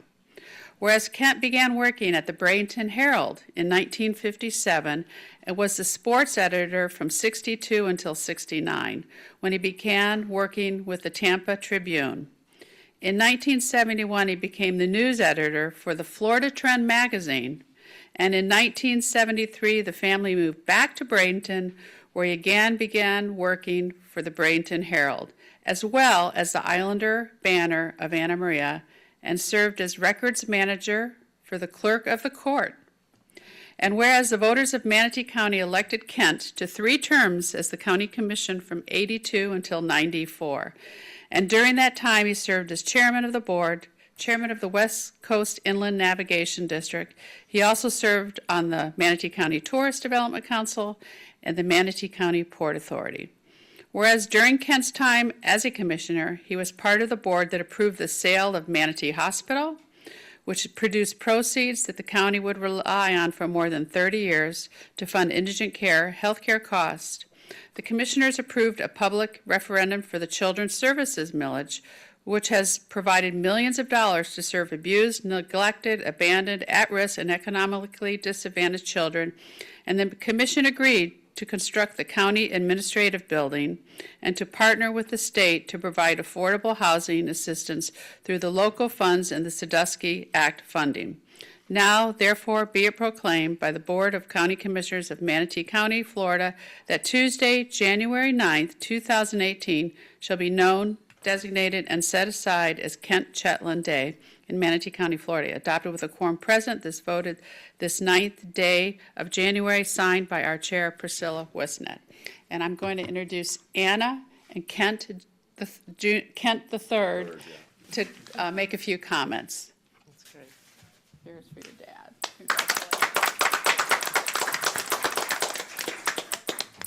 Sure. He looks just like him. They both do. Madam Chairman and the commissioners and staff and everybody here, we're very honored to receive this recognition and this proclamation today. I wasn't here. I lived in Seattle when my father was county commissioner, and I don't know a lot of things that he did. I heard him talk a lot, but I do know one thing, that we moved here in 1957. And when our family moved here, we immediately said, this is going to be our home. And my mother and father loved this community, and it was really a privilege for him to be able to serve 12 years on the county commission.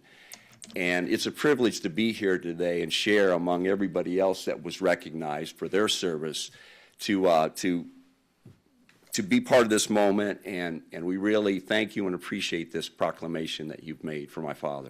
Thank you. Just thank you very much. And I guess we have one of our very own, Charlie Hunziker. Obviously, Kent, Mr. Chetland, meant a lot to him. He wants to make a comment. I had the honor of working for Mr. Chetland, Commissioner Chetland, for the first 10 years of that 12-year career. And I want to say that there were 3 county commissioners in our recent past that cared very much about our water supplies and about Lake Manatee and its preservation and its protection. And they are Pat Glass and Ed Chance and Kent Chetland. And during the times of drought, Kent led the way in the media to help encourage everyone to conserve water. After he left the board, his days at Kiwanis, when I was there, every week, he'd ask me, now, Charlie, what's going on with Lake Manatee? What's the lake level? What are we doing? And I think, I hope that Kent's listened to me now. I get a chance to thank him for the years that he put in service to Manatee County and the people here. So thank you, Kent.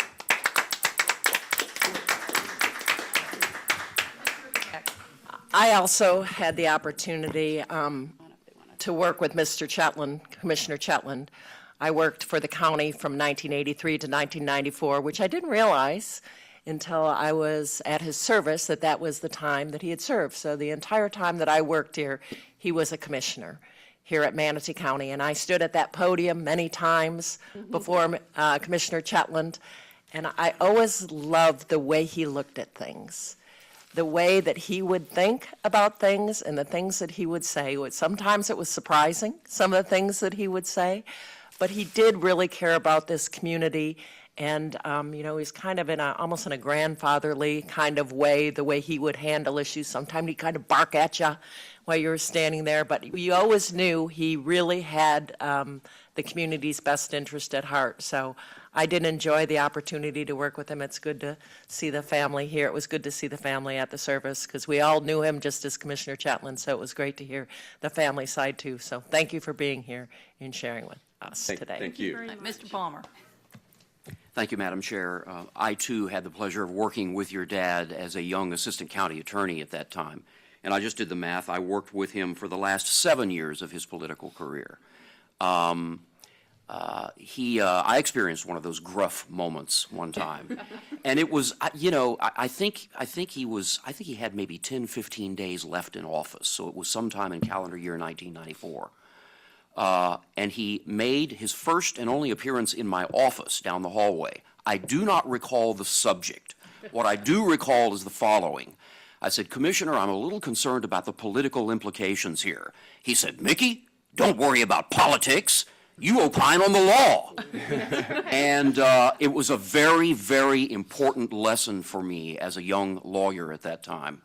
And I remembered seeing your dad many years after the fact when he was well into his retirement years, walking up and down the sidelines at Manatee High School football games. And I always saw him from a distance and waved a couple of times. But wonderful memories of your father, great political career, and I'm happy to have known him. Thank you. Commissioner Smith. Thank you, Madam Chair. I had the honor that working with Commissioner Kent Chetland.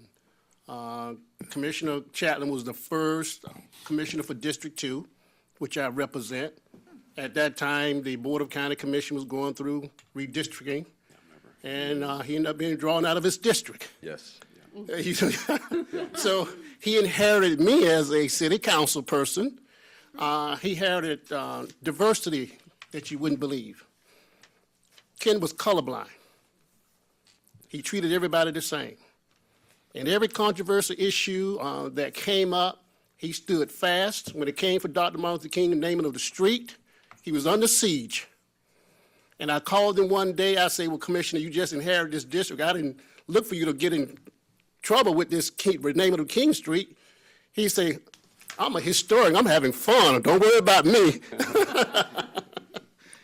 But he was truly a leader. His signature hair, his shiny shoes, his neatness, the way he treated people was overwhelming. We will miss Ken. He treated everybody, but specifically, let me tell you, he loved the diverse community, the black community. He was a good commissioner. He didn't even live in it. But he stayed over there. He worked with us. He came to community meetings. He was a leader on affordable houses. He was a leader on history, period. Manatee County, he knew it. He spent his time in the libraries. I used to see him all the time. I called Ken when I first got elected to the Board of County Commission in 2014. I knew his health was failing, and I was asking for advice of him. And he said, you got all the advice you need. You just keep doing what you're doing. He said, my health is not like it used to be, but you call me anytime that you need to talk to me. So we're going to miss Ken, and this is an honor and a privilege to meet you because I never met his family. But your dad left a legacy here. And those different times I talked to him on the phone, that he came out through the community, walking the communities, those things that cameras wasn't following him, the media wasn't there, the times we called him 8 o'clock, 9 o'clock at night. And it was mentioned when you talk about Ken Chaplin, you can't forget Pat Glass and Eddie Chance. Those three people basically did their job. To what Mr. Palmer said, he didn't care anything about politics. He didn't care anything about pressure. He didn't care anything about choosing sides. He did what he thought was right in the best interest of the community. So I'm going to miss him.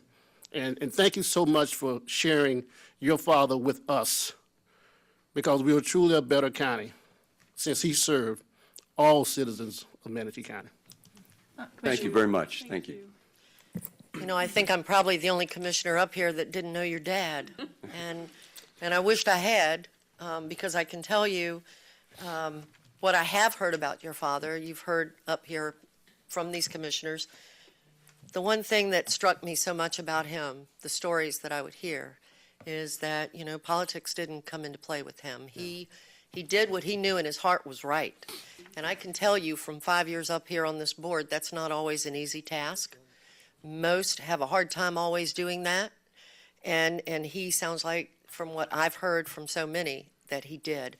And you know, when you talk about a legacy, that truly says a lot about the man himself. And so I really am sorry I didn't get a chance to know him, but boy, you really had a dad.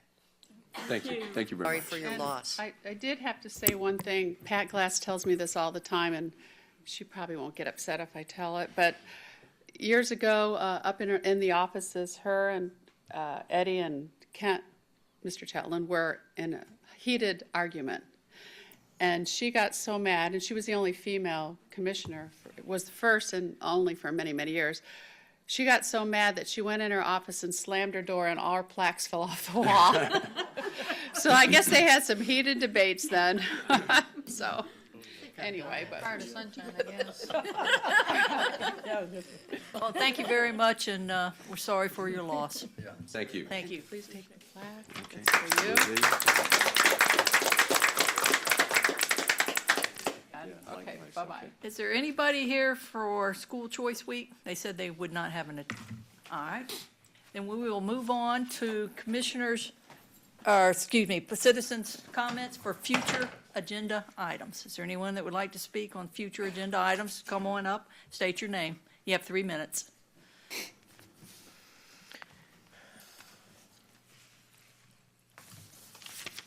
Good morning, Commissioners. My name is Kathy Woolley, and I live in the Terra DRI, which, when it was approved by the County Commission in 1980, was a mini version of Lakewood Ranch. We were the far eastern side of the county that was being developed on 1,100 acres of cattle land. Yesterday, the Circuit Court approved the right of the Terra Association, the Master Association, the Golf and Country Club Association, and the Fairway Gardens 2 Association to intervene in the settlement that you approved in June of 2017 between Manatee County and Lake Lincoln. That's a big thing for us because we've been really feeling like the county has breached faith with our community and has not dealt equitably with the issue. We know that it was a decision made last June. Madam Chair, I am legal so matter, sorry. yes. I have got to interrupt this commentary. Thank you. This is pending litigation that has the potential to return to this Board of County Commissioners for additional quasi-judicial proceedings. It is, I'm sorry, it is inappropriate to entertain this kind of commentary in light of the certain, or in light of the current procedural posture of that lawsuit. And that's what we seek, return to the commission for reconsideration. Thank you. Thank you. All right, Thank you, anyone- Kathy. Thank you. Anybody else have any?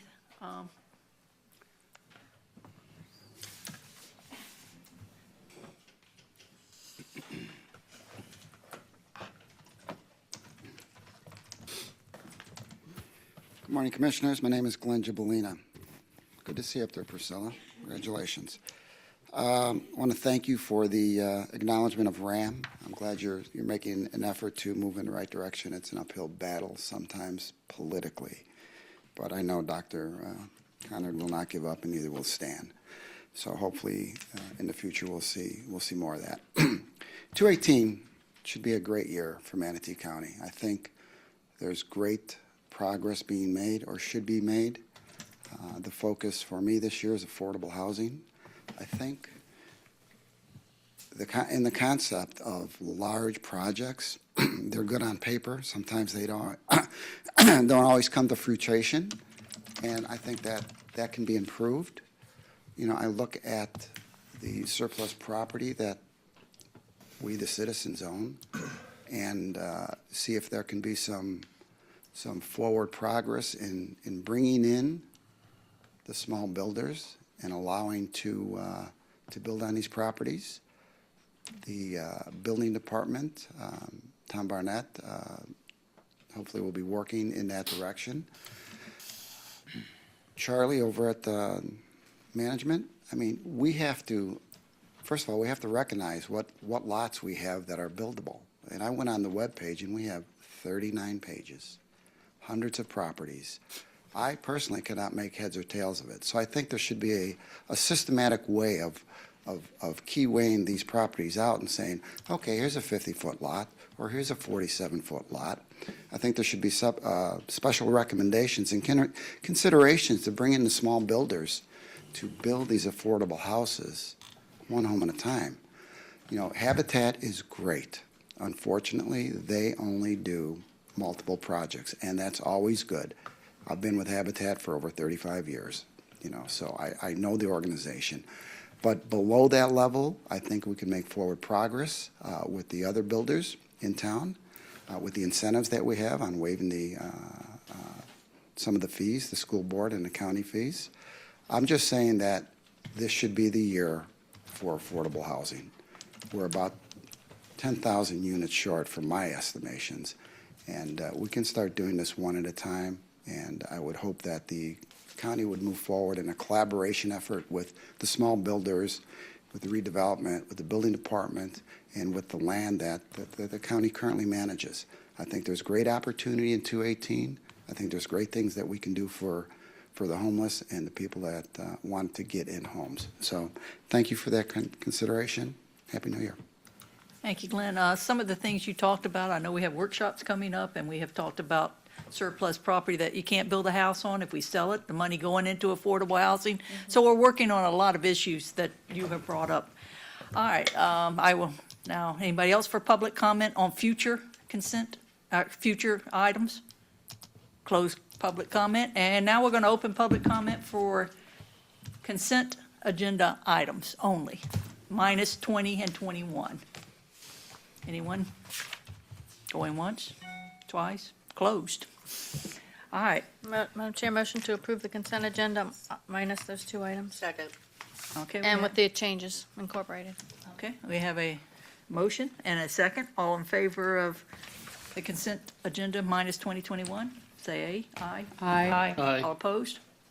Motion, chair votes aye. Motion carries. All right, moving right along.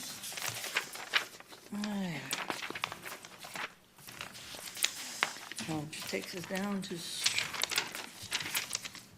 all right, we now have Building and Development Services, nuisance abatement board appointments.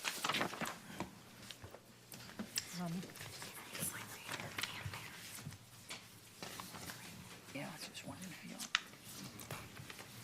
you Good morning, everyone. Tom Wooten with Code Enforcement. Here today, we have two positions on our Criminal Nuisance Abatement Board that expire effective January 26 of 2018. And we're here to ask that you appoint two of the four applicants that you have before you to take their positions. We have four applicants, Jill Cherbo, Lee Martin, Kenneth Piper, and Richard Romanoff Jr. Will anyone have any nominations? Do you got the board? Go by the board.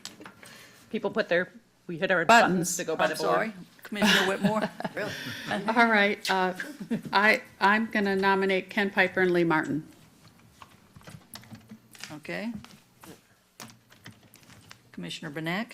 I'd like to also nominate Richard Romanoff. Okay. All right, anybody else?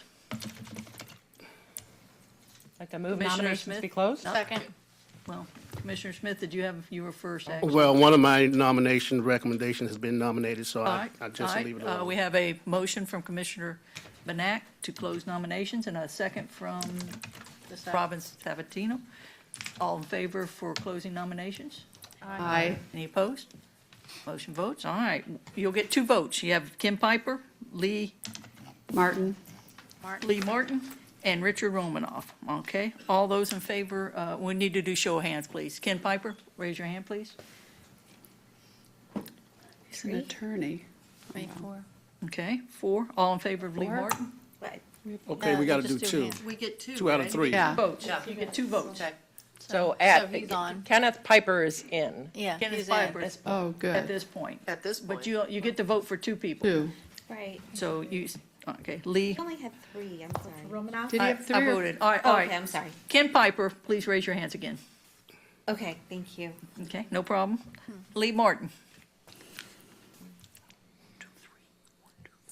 Okay. All right, so we have Ken Piper and Lee Martin. Well, Still have to vote for All right, Romanoff. Richard. Have to vote for the other one. All right, even though- Richard Romanoff. yeah. you Yeah, can you only can't vote vote- again, You you can't vote only twice. vote No, twice.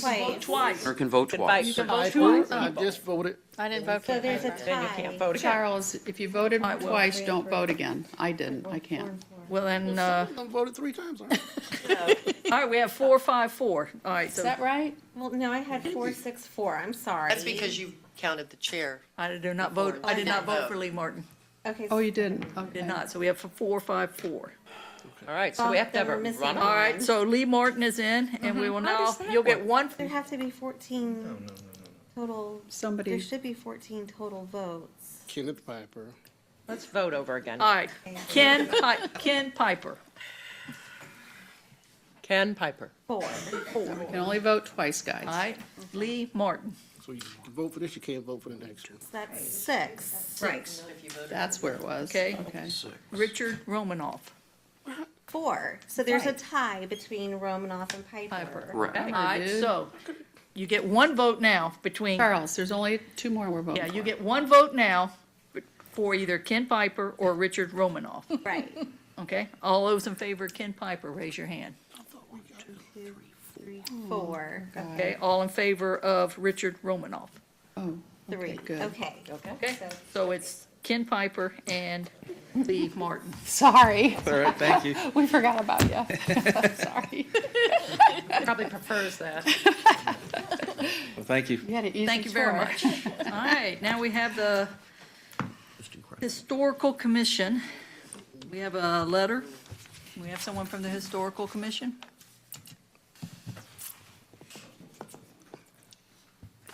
How many do we vote for? Two. Go ahead. My name is Phaedra Carter, and I'm the Manager of Historical Resources for the Clerk's Office. I also serve as the Advisory Board Liaison for the Manatee County Historical Commission. All right, I'll move approval of the acceptance. Second. Of the action requested. okay.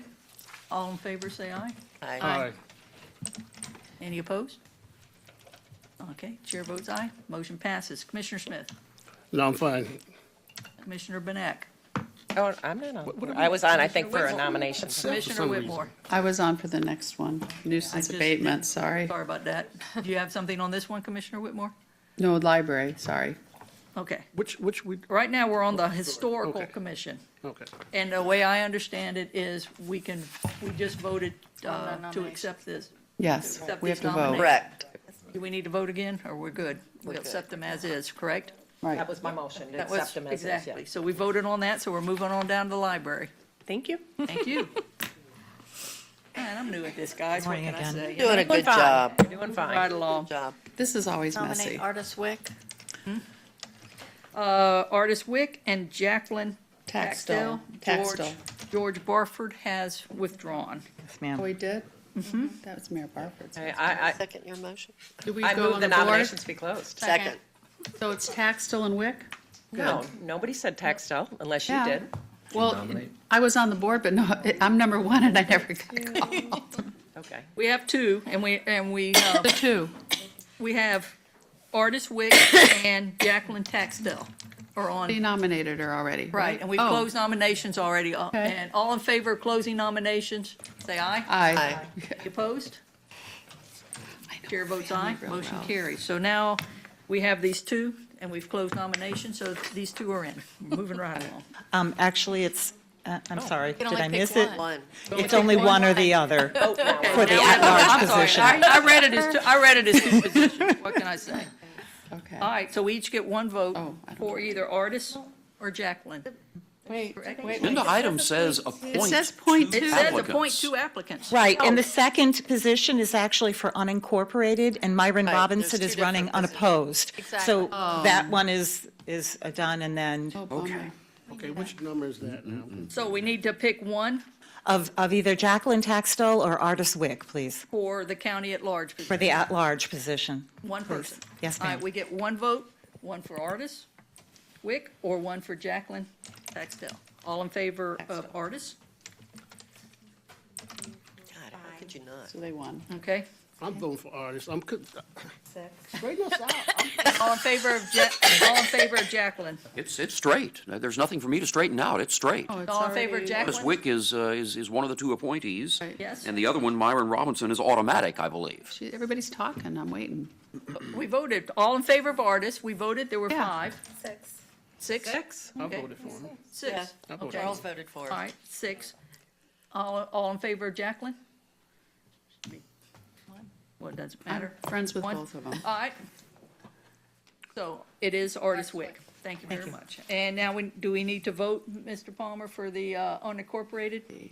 We have one applicant. You can certainly formalize it with a vote. How would y'all? It's what's an the uncontested pleasure of the seat. I move that Mr. Myron Robinson be confirmed as the unincorporated Manatee County person on the Library Board of Second. Trustees. board? Okay, we have a motion and a second. So screwed up. All in favor, say aye. Aye. Any opposed? Board votes aye, and we've moved on through the library people. Good day. So confused. Sorry about that, you know, I'm kind of No, like. you're No, fine, it's, babe. it is messy, but it's fine. We don't have all the applicants. Okay, All right. property management, number 47. And we do have a time certain at 11 o'clock. Does anyone need a break? Do you want to take a 7-minute break or move on? It's up to you. Do we take Do a the clerks, 5? you want a break? Let's take a break. All right, if you don't mind. we'll take a Sorry, 7-minute sir. break and we'll come back and have the 11 o'clock time certain. Sorry. Good job.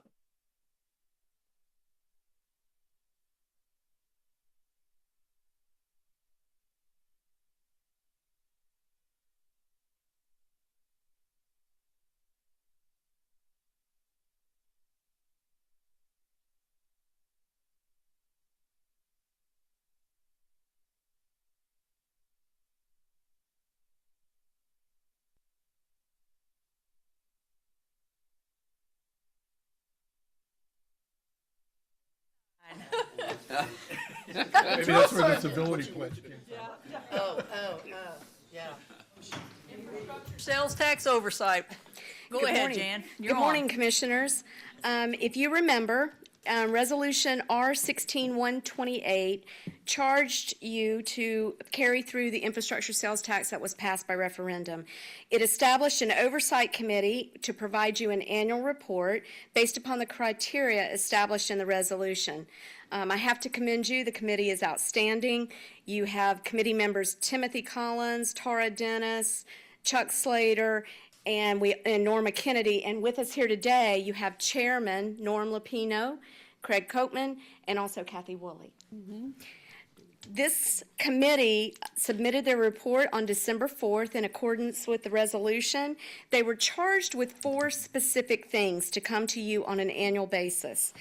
To confirm that actual or planned expenditures are consistent with the categories, the subcategories and percentages that you have. They are charged to make sure that any changes to the category list has come before you. Expenditures are made for the appropriately approved projects. And lastly, any changes to the list were made in accordance with the resolution, which would be a public hearing and also approved by you. So with that, I'm going to turn it over to the chairman, Norm Lapino, and let you report. Thank you. It's like old home week. Yes, it is. My name is Norm Lapino. I'm the chair of the committee, and I'm pleased to say that everything was in compliance. The books weren't cooked. And we have this letter here that we've submitted to you, and there's 4 points, and I'm just going to read the 4 points. Actual and planned expenditures are consistent with the subcategories and percentages provided in the infrastructure sales tax funding category list. No changes were made to the infrastructure sales tax funding category list during the fiscal year ending September 30th, 2017. No project or infrastructure expenditure, no debt service costs for same, utilizing infrastructure sales tax revenue for the previous years were made. And the 4th, changes to the infrastructure sales tax project and equipment list were made in accordance with Resolution 16-128. So that concludes my presentation. Thank you very much. Short and sweet. Thank you. That's the way you like it, right? That's right. Okay. Thank you. Yeah, thank you, Norm. Okay. Thank you. Bye-bye. Commissioner DeSabatino. Thank you, Norm, and thanks for volunteering, and here's my recommendation, and thanks for representing District 4. It was a and all pleasure. you for representing all the county and doing hard work, and thanks for everything you do. We really rely on you. Thanks so much. Well, on behalf of the committee, we appreciate that. Thank you. Commissioner Bannock. Yeah, and Norm is proof that sometimes our ex-employees volunteer and come back and do good things for the community. So thank you, Norm, for taking this on. You know, it's important. This infrastructure sales tax is new. You know, some of us were pleasantly surprised when it passed. Probably all of us were pleasantly surprised that it passed, but it's important that we do pay attention to how the money's spent and look forward to y'all continuing your service on this, so thank you. Thank you. Yeah, I just wanted to say, and Norm, you know, you probably already know this. I know Kathy Woolley does. I've had conversation with her on this committee. It's very important that we make sure that the public, you know, that we are very transparent with this money so that the public knows that we're doing exactly what we told them we were going to do when they voted for this sales tax to be approved. So I'm so glad that we have the members on the committee that we do. I think it's very helpful. It'll be helpful for the public, and that's what it's all about, transparency. So thank you all for doing what you're doing. Thank you. Commissioner DeSabatino. And it also dovetails into item number 48 on our dashboard, and I want to thank Ed and his staff for putting the sales tax money on our dashboard, so it's easy for anyone to find, and I really wanted to thank them for doing that, and you can see how much it brings in each month and you know, the different months, and so thanks so much. Beggars can't be choosers. If we could tweak it just slightly to do the running, you have the total each month, but do the running total like you do for the other categories that are in there. So you see what I'm saying? Yes. Okay, so if you did a running total and you incorporated that, but home run, thank you. All right. Commissioner Johnson. Again, just, thank you all for the work that you're doing on this. It's, keeps us honest up here, hopefully. And I think the only question, I'm kind of curious as to how long your meeting takes to go over all this. Is it really a lengthy process that we put you through, or is it something that you can get through fairly efficiently? Not really. It hasn't taken a lot. I think we've had 2 meetings, is that correct? Three meetings. And it was a learning curve, so we learned a lot, so time flew by. So we were there for a couple hours, I think, the first meeting, and it's been pretty efficiently run, the second 2 meetings, so. Good. Plus, we had a lot of reading in advance to do, but the meetings themselves are going fairly smoothly. We've had, I think, 1 person come from the public and 1 comment, and that's all we've had so far. Cool, thank you. Well, thank you again for your service. All right, thank Appreciate you, it and much. we look forward to seeing you next year. Commissioner Thanks, Smith, Norm. no, you're not done, Commissioner Smith. Yeah, thank you for your service in the committee, coming forward to be on this committee. I know you don't take it lightly and everything, and all the work that you're doing. And to Commissioner DeSabatino point, and to the county administrator, certainly this is a 15-year deal that we have with the taxpayers. And certainly, as we spend money, we want to make sure we spend money properly, right, as we said we was going to do, and not continue to put money there and don't spend it like we told the public we was going to do. For example, all the wish list that we have, the 15 years that we don't start carrying over 4 or 5 years of money and no projects are taking place. So I'm just saying this for the public, not for you. Right. So as we move forward with this, certainly the years that you've worked here and the volunteer you did in the community, it's well ran, and to the point what the commissioners have said, transparency is very important. If we're not doing what we say we're going to do and the money is there, we need to be put in check. That you're not spending the money. I mean, you're just stockpiling money, and so government continue to move forward. And I say that because with the referendum going as it is, I've had constituents saying, we're hearing you can't do this and can't do that, but we voted for the referendum, and it's in the referendum that the money be spent for that. So we got to clarify that in the public, and I agree with them. I don't want to hear we can't do this and can't do that when community has voted for these projects. So you can't tell somebody we can't do it because the money's there to do it. Thank you. Thank you. Mr. Unsecker. Madam Chair, first I'd like to thank Jan and her staff for providing Norm and his committee all of the information that they need to make their decisions. They've done a marvelous job in providing They the data. have. They really have. They've been incredibly supportive and helpful. Secondly, just for the public's perspective, this is that share of the half-cent sales tax that inures to the county. The dollars that go to the cities are separate and distinct. And maybe we ought to show on the dashboard report Yeah, I the like total amount collected, Good idea. that amount that comes to the county versus that amount that goes to each of the cities. Correct. Commissioner Benek? Yeah, I was going to wait. We talked about the dashboard, but since we've talked about it a lot, it's interesting looking at this, the revenue amount being highest in March, which makes sense, but also looking at August and September. The high amounts, given a lot of us think August and September are months where people aren't here. So it's just kind of curious to me to look at Hurricane. Yeah, I wonder if it's Preparedness. hurricane preparedness that caused the sales, or Jan, maybe you can, that's just kind of interesting to look at that. Well, and also, it runs 2 months behind. So for the Oh. fiscal statements, they're estimating Okay. for August and September. Okay. And then it'll reconcile out in the following year. That's Okay. it. That's the problem with the state Kind of like the revenues on that. unemployment numbers, when we hear those on Fridays, sometimes they're a little off. We've heard that on. CBO. I do have to commend you. This committee is amazing. They've devoted so much of their time, and they are very sharp individuals. So they are keeping a good watchful eye for you. Thank you. Nobody else on Good, the and board? that's good for the public to know that they're watching out, so.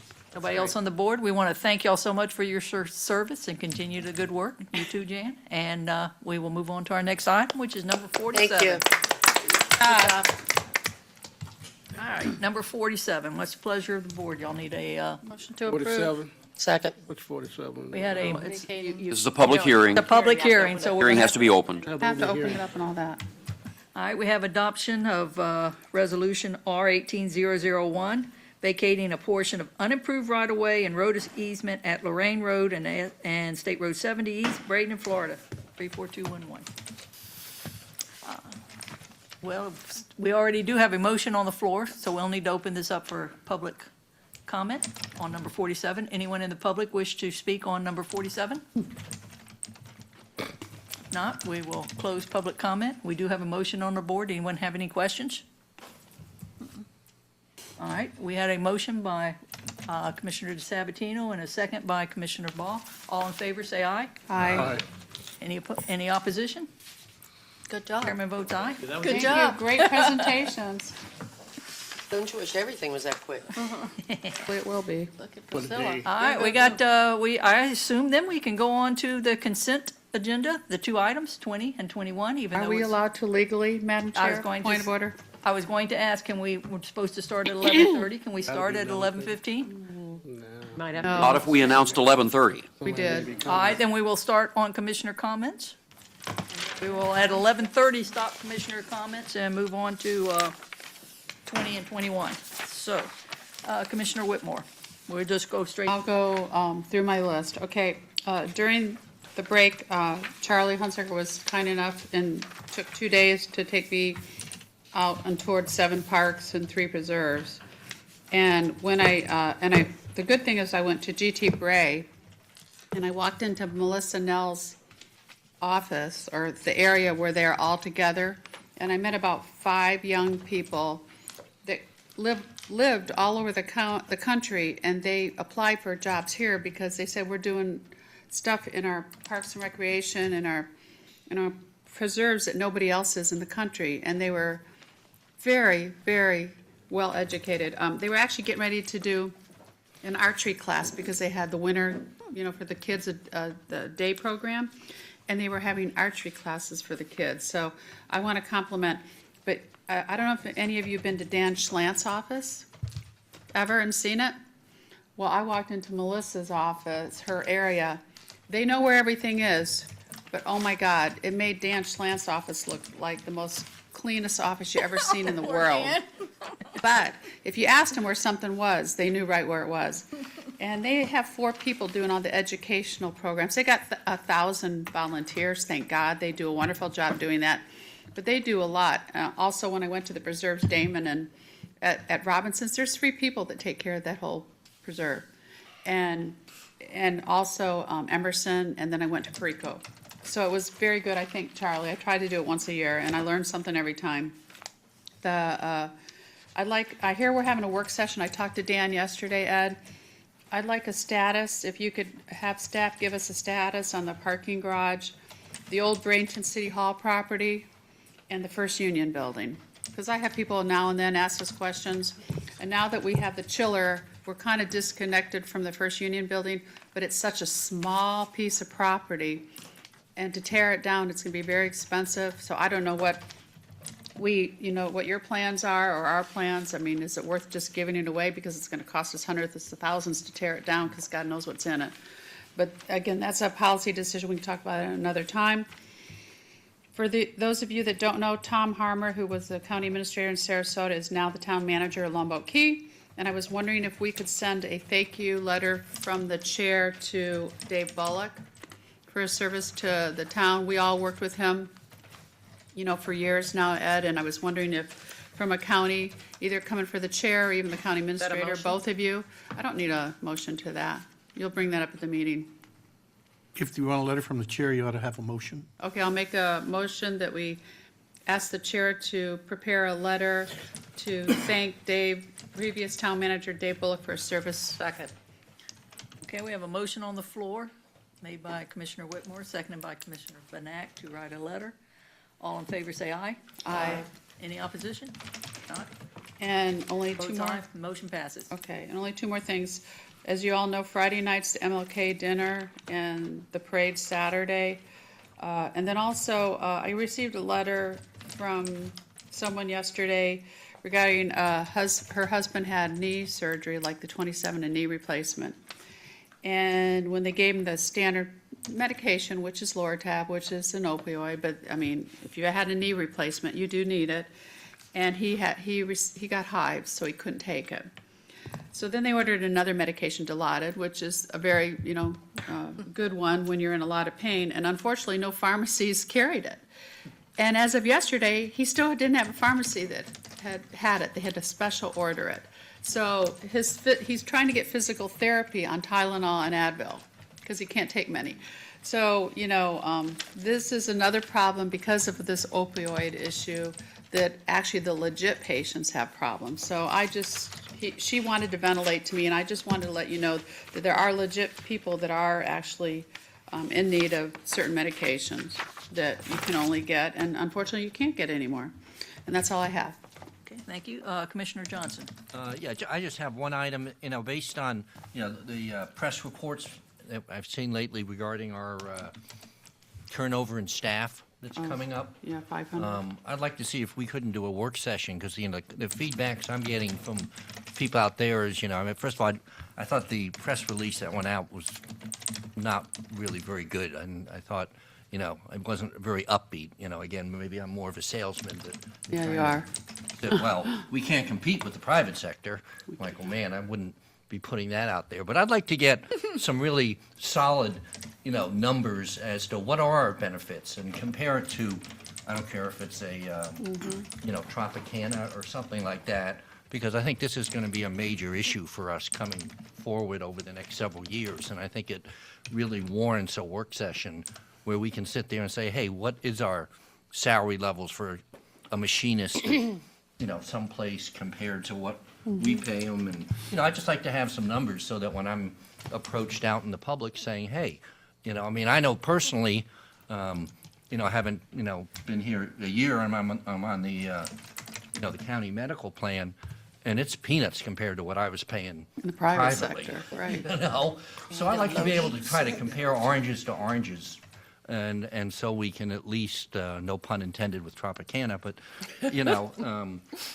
just for my own benefit, and I think for the rest of the board. Motion. And so that's my Motion. only comment. Motion. So I'd like to make a motion, we do a work session just specifically addressing, the whole employment issue here, the transformation. We're going to potentially be losing a lot of our leaders, and, we're going to have to get new ones, as well as having an in-depth study looking at our pay scales, our benefits vis-a-vis what it is. So that's an actual motion. Second. Okay. Before we vote, we have a motion. Commissioner Johnson, second. Commissioner Banack. Yeah, and I think that's a great idea. I know we all had some discussions, I think pretty much all of us did, with the Braden Area Convention Visitors Bureau. I hope I said that right, the BACVB, whatever they are. And that was one of the questions I brought up, because it's one of the things that we hear so much about, the lack of employees in the area. What are they doing? So we are in competition, but it's interesting. Everybody's having this problem. We are not alone. And as in our discussion when we were talking about it, we're not alone in the country. And what do we do about this? What are the things that people are offering? So I think we do need to look at it kind of I agree that we certainly need to, because every time I'm here and I listen to an employee that retires after 38 years, they always say how lucky they were to work for the county. I knew it when I worked here, how lucky we were to work for the county. Well, why were we lucky? Why did we choose this over another opportunity? What draws people away? What is the opportunity? Why do people stay? And so I think we need to expand it a little bit. I hope that we will have a little bit more conversation than just about because we are in competition, so. Okay, Commissioner Smith? I agree, I'm gonna support the motion, but certainly, I have a lot of people saying they can't get a job here, and they have master's degrees. I get a lot of calls about that, complaints. And so, I got a list of people ready to work that have applied over and over, interviewed, never got a job since I've been here, and applied for multiple jobs. So I agree with you. We need to talk about all aspects of what we're facing, what we're doing, what we're providing. What is the interview process? I don't know. Is there something they're tweaking? I talked about the new employees. Are we going to talk about sexual harassment? And I think I've seen an email about that. But we need to do it different, whatever we was doing, to put it in the 21st century. And I'm going to support the motion. Okay, Commissioner Whitmore. Well, I think that if people keep applying and they're not getting a job, there must be a problem with the employee. So I'm not going to blame it all on the county. But I support that motion, but when my Commissioner, husband, I'm please, not. don't- you personalize it. Madam When you Chair, will say you handle that, him? you're Commissioner personalizing Smith, people Commissioner Smith, you who talk. have master's degrees, no arrest records, Commissioner and you Smith. saying it's some I have with the the floor. people. I have the You're not on the floor. board. You know, you should be Commissioner Smith, ashamed of yourself. You should be ashamed of what You should be comments you ashamed of made. yourself. We're recessed till I'll 11. throw a rock at all of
comments on it. I think we've all commented on it.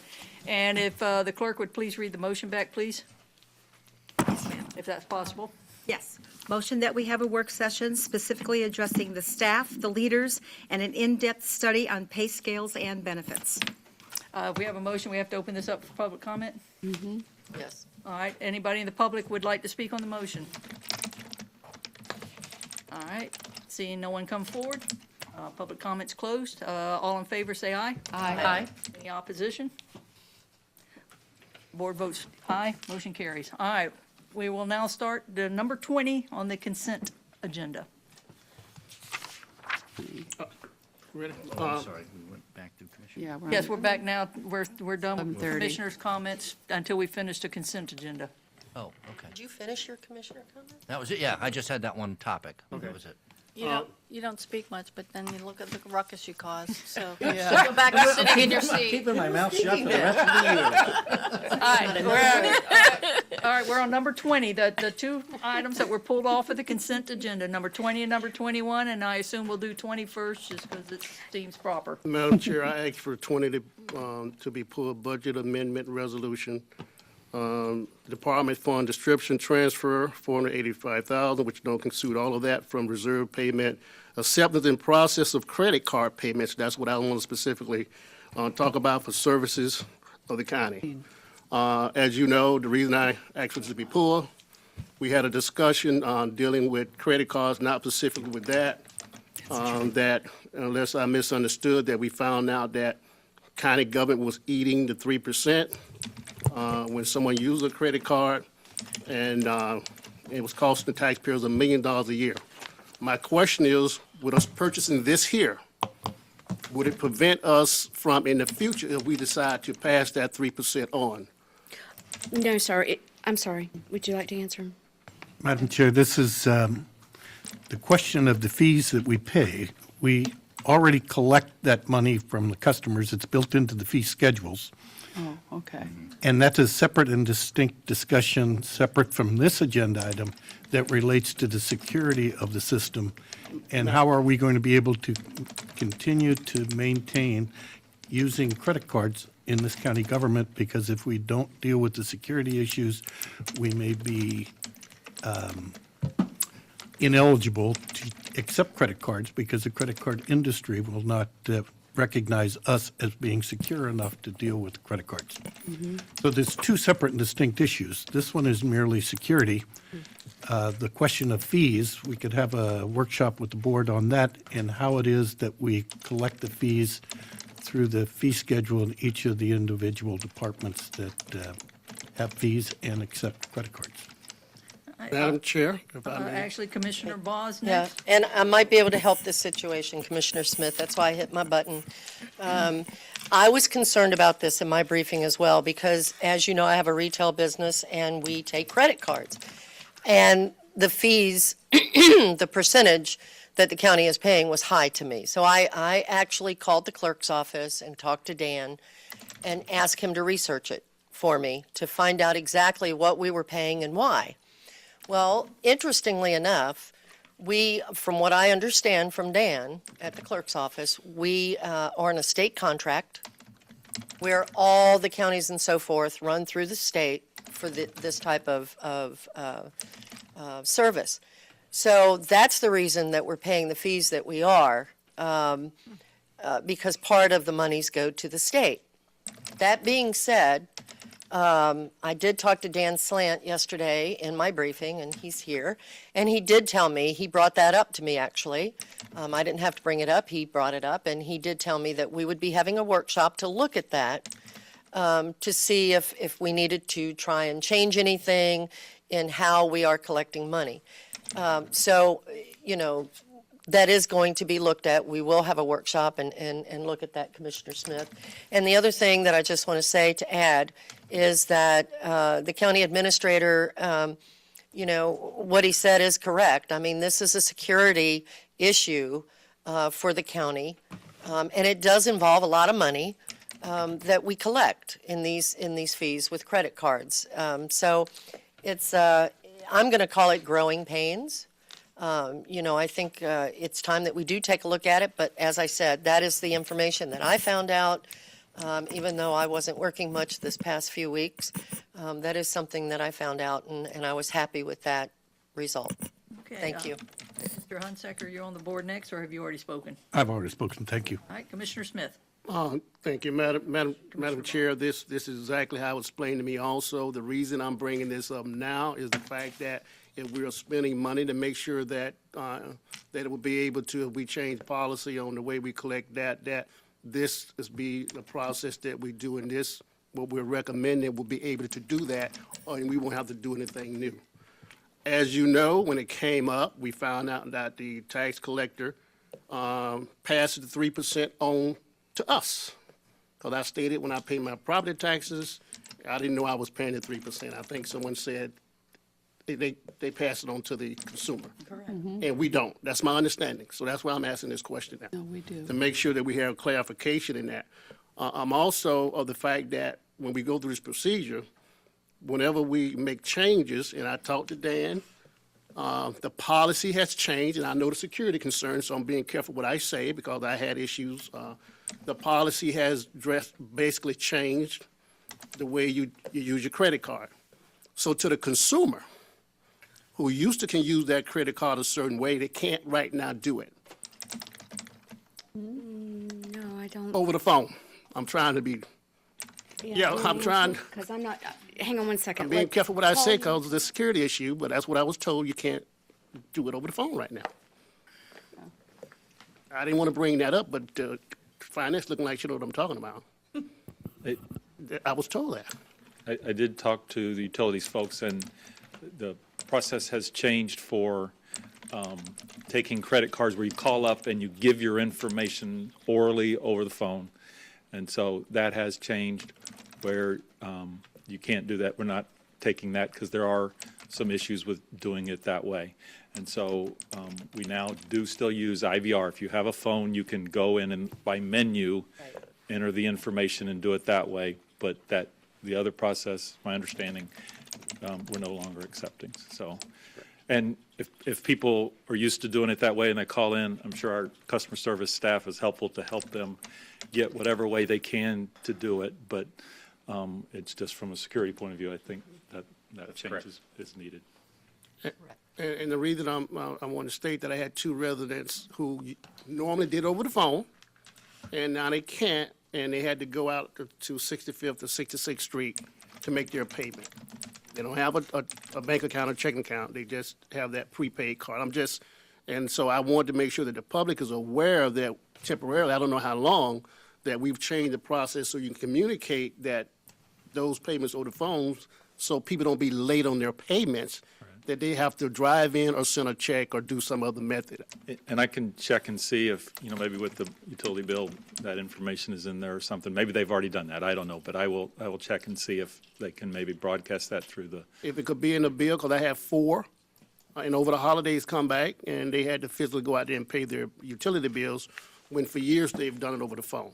And so that's why I want to make sure, since we're talking about credit cards, and certainly if we're going to have a workshop on the percentage that we're paying, I want to find out what the tax collector is doing different than us. Thank you, Madam Chair. Commissioner Benek. Yeah, okay. Just get clarity for what's been said, because I didn't know anything about this until just now. So what I've heard is that you can still pay your utility bill over the phone, but you have to press a number and then enter the information into your phone manually. If you need real details, I may have, Paul's more familiar with it. He's been working on it. So Can you but that's my clarify that? understanding is what you just said. Yes, ma'am. Can you clarify that for the Yes, public? Paul Alexander, Director of ITS. That is correct. There's a policy change within utilities, a business decision to take and divert customers who would have traditionally called in by telephone and given their sensitive credit card information over the phone, that they are no longer doing that. You can, through interactive voice response or IVR, call in by telephone, press 1 to do this, press 2, enter your card number in, and you can transact that way. The other way of doing it, you can still come in person, and you can transact with a person, and they will swipe your credit card and so forth. But they are no longer taking sensitive credit card information over the telephone. Other than if you press it in yourself. the If you do it numbers in yourself, that is correct. You can do it yourself, and of course, you can always do it on the computer as well, right? I mean, you can always Through the set it web. up for, I mean, that's how I pay my bill, is automatic withdrawal, so, Through the web. yeah, through the web. Okay. All right. And for clarity's sake also, this particular budget amendment is to pay for an upfront cost for this monitoring system, which has been determined that we need.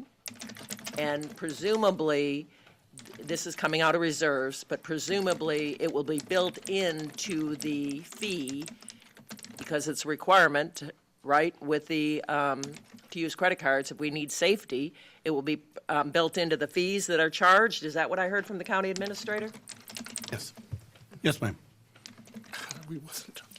As we do fee studies in utilities and parks and building and development services, as they do their fee studies, these costs will be incorporated in as any other cost that they put into their fee schedule analysis. The budget amendment you have before you charges it to those funds that have these transactions. So the utility system is being charged, the ratepayers from the utility system will pay that. In the building fund, it's the same way. The builders will be paying that fee through those builders' charges out of that fund, so. Well, the reason I ask is obviously this is a new fee, right? This is a new fee? New fee here, this one? This is not a fee. This is work that we have to, cost that we have to cost. I'm undergo sorry. to do this. Yes, ma'am. To figure out the fee. It is a new, this is a cost that we have now determined that we need to pay for security, and it's a one-time upfront cost, is the way I read this, because it says, for the initial cost, so it's an initial cost, but presumably this cost will continue in the future, so it will be charged with the fee, it'll be incorporated, as I heard from the county administrator, into the fee moving forward. Is that a fair way to say it? Yes, ma'am. And the cost going forward shouldn't be as much as the initial cost. Sure. But it should be substantially less, but we won't know that till we get to that point. And in the budget process, we would account for that. Right, and I This I is think, excuse okay, me. go ahead. This is a cost imposed upon us by the industry, the credit card industry, to make sure that we have a secure system so that we don't have a breach like you've seen across the country and Yahoo and other large enterprises that have had problems. And this is just, in the industry, an added security, increased security to the system that we must comply with. And I think Charles's point, I mean, it is an option to pay your taxes online with a credit card, and they charge you for it. That's right. So I don't do it. I do a check. I won't do it I send them anymore. a check, I but don't I'm know. not going to pay, do a and it's a check. percentage. I mean, 3% Educated of your me on property it. taxes is a lot of money for Yeah. most of us, right? I mean, we all pay a chunk of property taxes. So that, I guess the question might be during this work session, so if I use a credit card, the cost is built in, just like at Vanessa's store, I imagine, the cost is built in to use a credit card, but everybody pays it, cash or not. So Yes. I guess I don't know what Charles' question is that You fair? got it, because we were told that it was cost us $1 million because we wasn't collecting that Well, in a previous meeting. I think we'll have the workshop to figure out exactly, but we have to do this now, if that's the way I understand it. Anything else? I'm still on the board. All right, no, Commissioner Smith? Yeah, remember, they had questions. So from now on, if I go there and pay my utility bills, who pays the 3 or 4%? The county, or do I pay it? Nothing will have changed. There is no additional 3%. That is part of what's charged in the overall fee that you pay. It pays for that. It's important to remember, we focus on the credit card payment. It has that charge that we get charged. But all the other different methods of payments have costs to us to do them. If you're paying cash, you have to have a representative across the table from you collecting that, dealing with it, recording it, doing all that as a cash basis.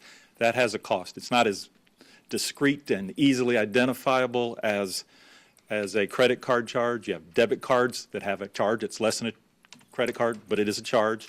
If you pay by check, we have to have lockbox services to take those checks or someone to physically handle those checks. We have bad debt on checks. We have to deal with all that. So all your payment collection methods have some costs that we incur.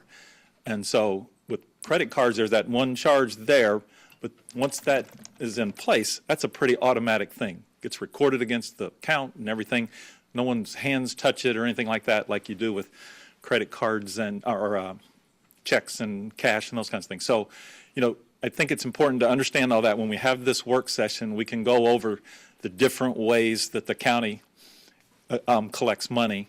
And there's pros and cons to each one. And there are policy decisions you can make. You can decide to charge that charge if you want for credit cards, if that's a policy decision you want to make. I think with things like tax collector bills, it's important because it's a big number. $5,000, 3%. That's a big number. When you're having a transaction for $15 and that's 45 cents, that's probably a pretty efficient way of collecting that and getting that for the county.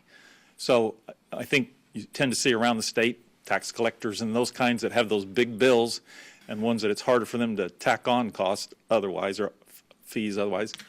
They use that 3%. So, a policy decision may be for big payments to the county. We may want to look at that as well. So I think those are the kinds of conversations we could have at that work session about when it may or may not be appropriate to have that kind of situation. So My last comment, Madam Chair, is that when we did the briefing, I asked you if I didn't want to go to the Utilities Department on 65th, 66th Street, is there any other place I can pay if I'm in Lakewood Ranch, Maine, or Duet? Is there another location I can go and make my bill payment, or do I have to go there or mail it in? And I don't know the answer to that at this moment, sir, so let me find that out. Okay. Mr. Palmer. Yes, thank you, Madam Chair.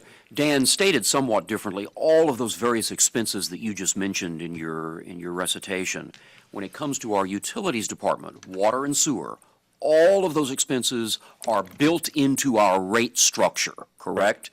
So those expenses are covered across the board by the entire universe of ratepayers, correct? That's correct. And that's just one of, our consultant who examines our rate structure annually, examines all of those various costs that we incur. We typically know how many folks pay their bills by credit card and what the average of those bills is. And therefore, he's the guy that sharpens that pencil and runs all those numbers. And so all of those costs are built into our rate structure. Yes, sir, that's how they do that rate study. Yes. You saying study, you're confusing me. Rate study. We do periodic rate studies that establish the rates for utilities, and included in that is all of our cost and our projections of cost over periods of time, so that the rate that we charge our customers covers all those costs, so including those charges there. Okay, Commissioner Whitmore. And from what I understand, the reason why we're here is because the banks require, after you charge so much, and I think ours was like almost $60 million, that you have to have a security system. So that's why we're here today. Because at a certain point, you have to have that firewall that Steve just said, that you have to have that, correct? That is correct. Based on Why our we're here today. transaction volume and the dollars that we process through credit cards on an annual basis, we have been told that we must be compliant, and there is a very definitive list of criteria that we have to comply with and submit by June of this year. Thanks. All right, I see no one else on the board. Open this up for public comment. Anyone from the public wish to speak on this item? See no one, so we'll close public comment. And what's the Move pleasure? adoption of Budget Amendment Resolution B 18029. All right, we have a motion by Commissioner Benak, second by Commissioner Ball. All in favor, say aye. Aye. Anyone opposed? Chair votes aye, motion passes. All right, number 21. Did that take care of everything on number 20 that you had? Thank you, Madam Chair, you did. And Madam Chair, on item number 21, I actually pulled this only because I think we need to make sure that the public understands what we're doing. Again, the word transparency. All right, Jan, you want to make us transparent, please? I will. I appreciate the opportunity.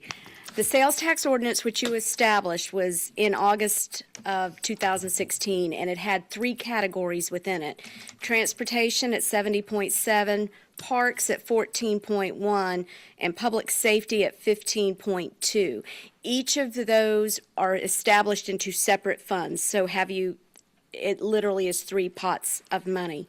The parks projects are smaller and less complicated. They're closer to the term shovel-ready. The transportation projects are large and much more complex. So the design for transportation usually comes first, takes a little bit of time, and then 1 or 2 years down the road, then you start the heavy construction on them. Therefore, an opportunity exists to loan between funds. Transportation receives 70%, so they're gathering a lot of funds that they're not going to need for a couple of years. We worked with the clerk's office, and they agreed, in order to avoid borrowing externally, that we can borrow between the funds and account for it. So the item before you actually it creates such a loan of $5,070,591 from the transportation infrastructure sales tax to the parks infrastructure sales tax in order to get these projects moving. All of the projects for that $5 million are on the approved project list, and they were also within the adopted 18 through 22 CIP. What will happen is each year we will account to the clerk for the money being paid back between the funds, and it is all recorded in the official statements. So the CAFR will reflect everything that we're doing here. I agree, for transparency, it's the easiest thing to do, would be to explain it. Okay, Commissioner Ball. Yeah, and my question on that, I think this is something that's probably a good idea overall because, transportation items generally does cost so much more than parks. But the concern there is just to make sure that we have an understanding, and I'm looking at the projects I am assuming that will be done with this $5 million. And the concern isn't really so much right now because we don't have that much in it, but can you explain to the public how these monies will be paid back? Correct. Into the transportation Yes. Sales tax fund? Whenever one fund loads another fund money, you actually impute interest. So for the transportation fund, they're loaning $5 million. They would have had that money to earn interest. Right. And be segregated for them. So what we do at the end of every year, any outstanding balance, we make the parks pay back that interest to the transportation fund. At the end of every year, whatever money comes into the parks, we will immediately push it back to the transportation fund to reimburse it. Okay, if I may interact, Madam Chair. Okay, I just need clarification on that because I don't quite understand. I'm a little thick when it comes to this, So the monies that are borrowed, the $5 million, that would have collected interest, the transportation fund will receive back the amount of money borrowed plus the interest. Yes, ma'am. Okay, I just wanted to make sure that was understood. Yes, ma'am. And my other question is, I'm assuming that Parks will pay this money back from the sales tax monies that it receives. Right. Yes, Okay. correct. I don't have an issue with that. I just wanted to make sure that it was very clear for the public so that in 15 years, when I'm not on this board anymore and none of us are sitting here, don't look at me like that. That the public has a good understanding and will vote to renew the sales tax. That's why I'm trying to make sure we just I appreciate it. are Commissioner totally Whitmore. clear. Thank you.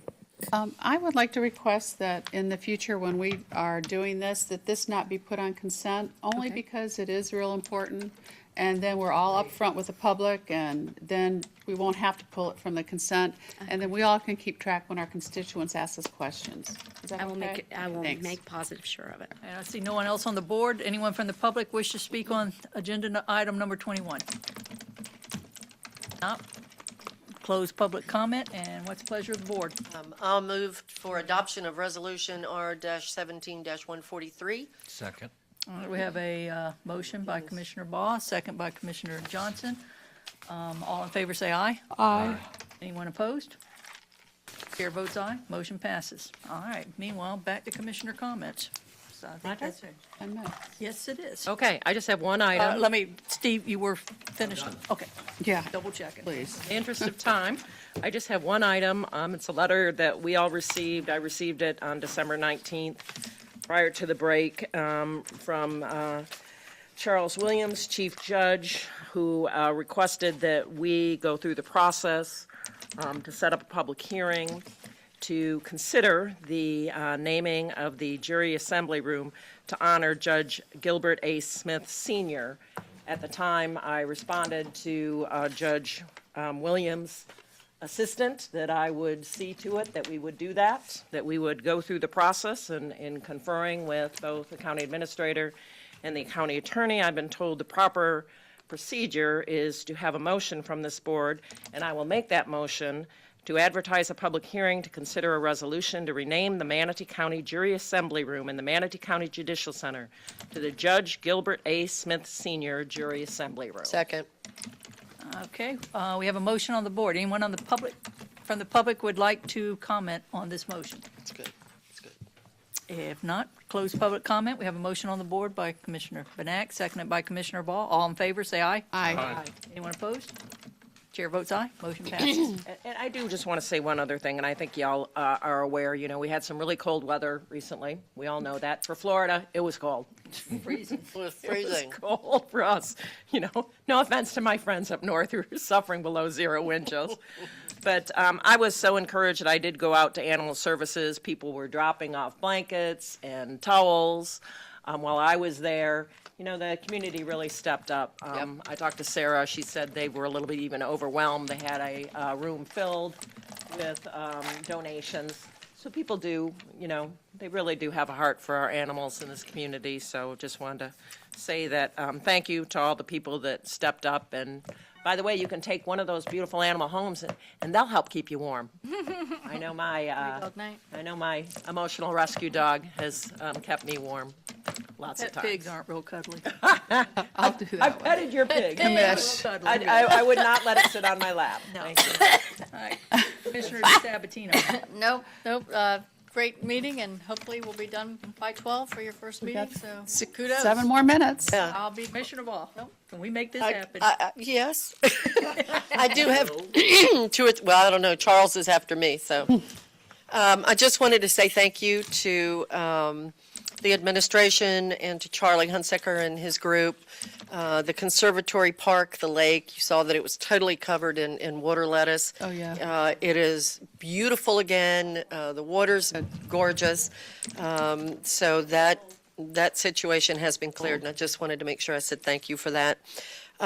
Most of you know that I was elected as the chair of the Sarasota Manatee MPO.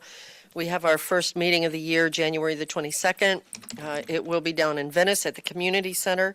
And it's a joint meeting. It's the Charlotte Punta Gorda and the Sarasota Manatee MPO. So it'll be an interesting meeting, the first. I'm excited to serve as chair on this committee this year because we have a lot of needs here, and I'm hoping perhaps we can all work together to get some things really taken care of and handled in this immediate area. The last thing on my item is, Ed, you know that we've had a lot of special events in Lakewood Ranch, different types of runs, nonprofits that come out to Lakewood Ranch and, have their 5K or 10, whatever it is, going on. And I know that there's an issue now, and I know that I'll be honest with you, with everything that's gone on in my family, I have not read the special events proposal that we received yesterday. I haven't read it. But what I am curious about, Ed, is it possible that now that the county owns Premier, that perhaps some of these 5Ks that are running on the streets out there, like on Lakewood Ranch Boulevard, that perhaps we could pull some of them into Premier? I don't know if that's an option, but it would certainly be one that I think we should look at. Because I got to tell you, this commissioner is not going to vote for something that ends up taking our events to Nathan Benderson Park. As much as I love Nathan Benderson Park and the rowing facility, it is in Sarasota.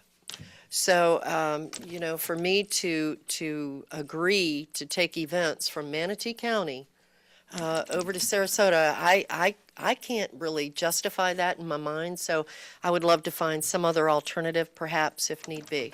We will take a look at that. Thank you. Good idea. Thank you. That's it, Madam Chair. Commissioner Smith. Thank you, Madam Chair. I haven't read that document that Commissioner Bott is talking about.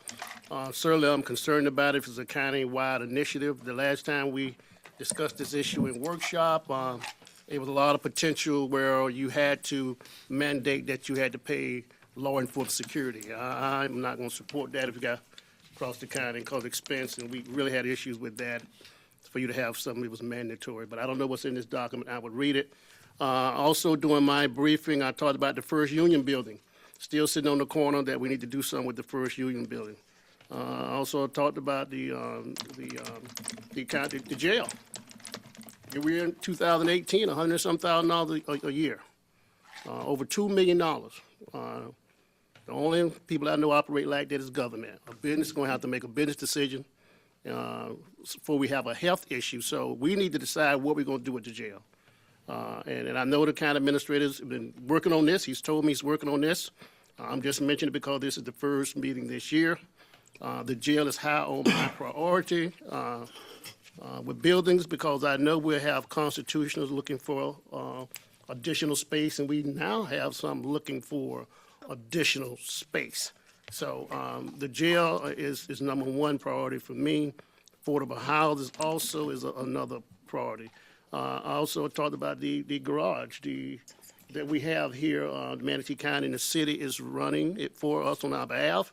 I think we extended a year with a vote. I want to know how much time left in that vote that we took with the extension. I also would like to know with the county garage that the city of Bradenton runs on our behalf. Since they're building a new hotel, which is great. They're building a parking garage also, which is great. I've been asking the question on the revenue that has been taken in by the city of Bradenton. I would like to know how much it is.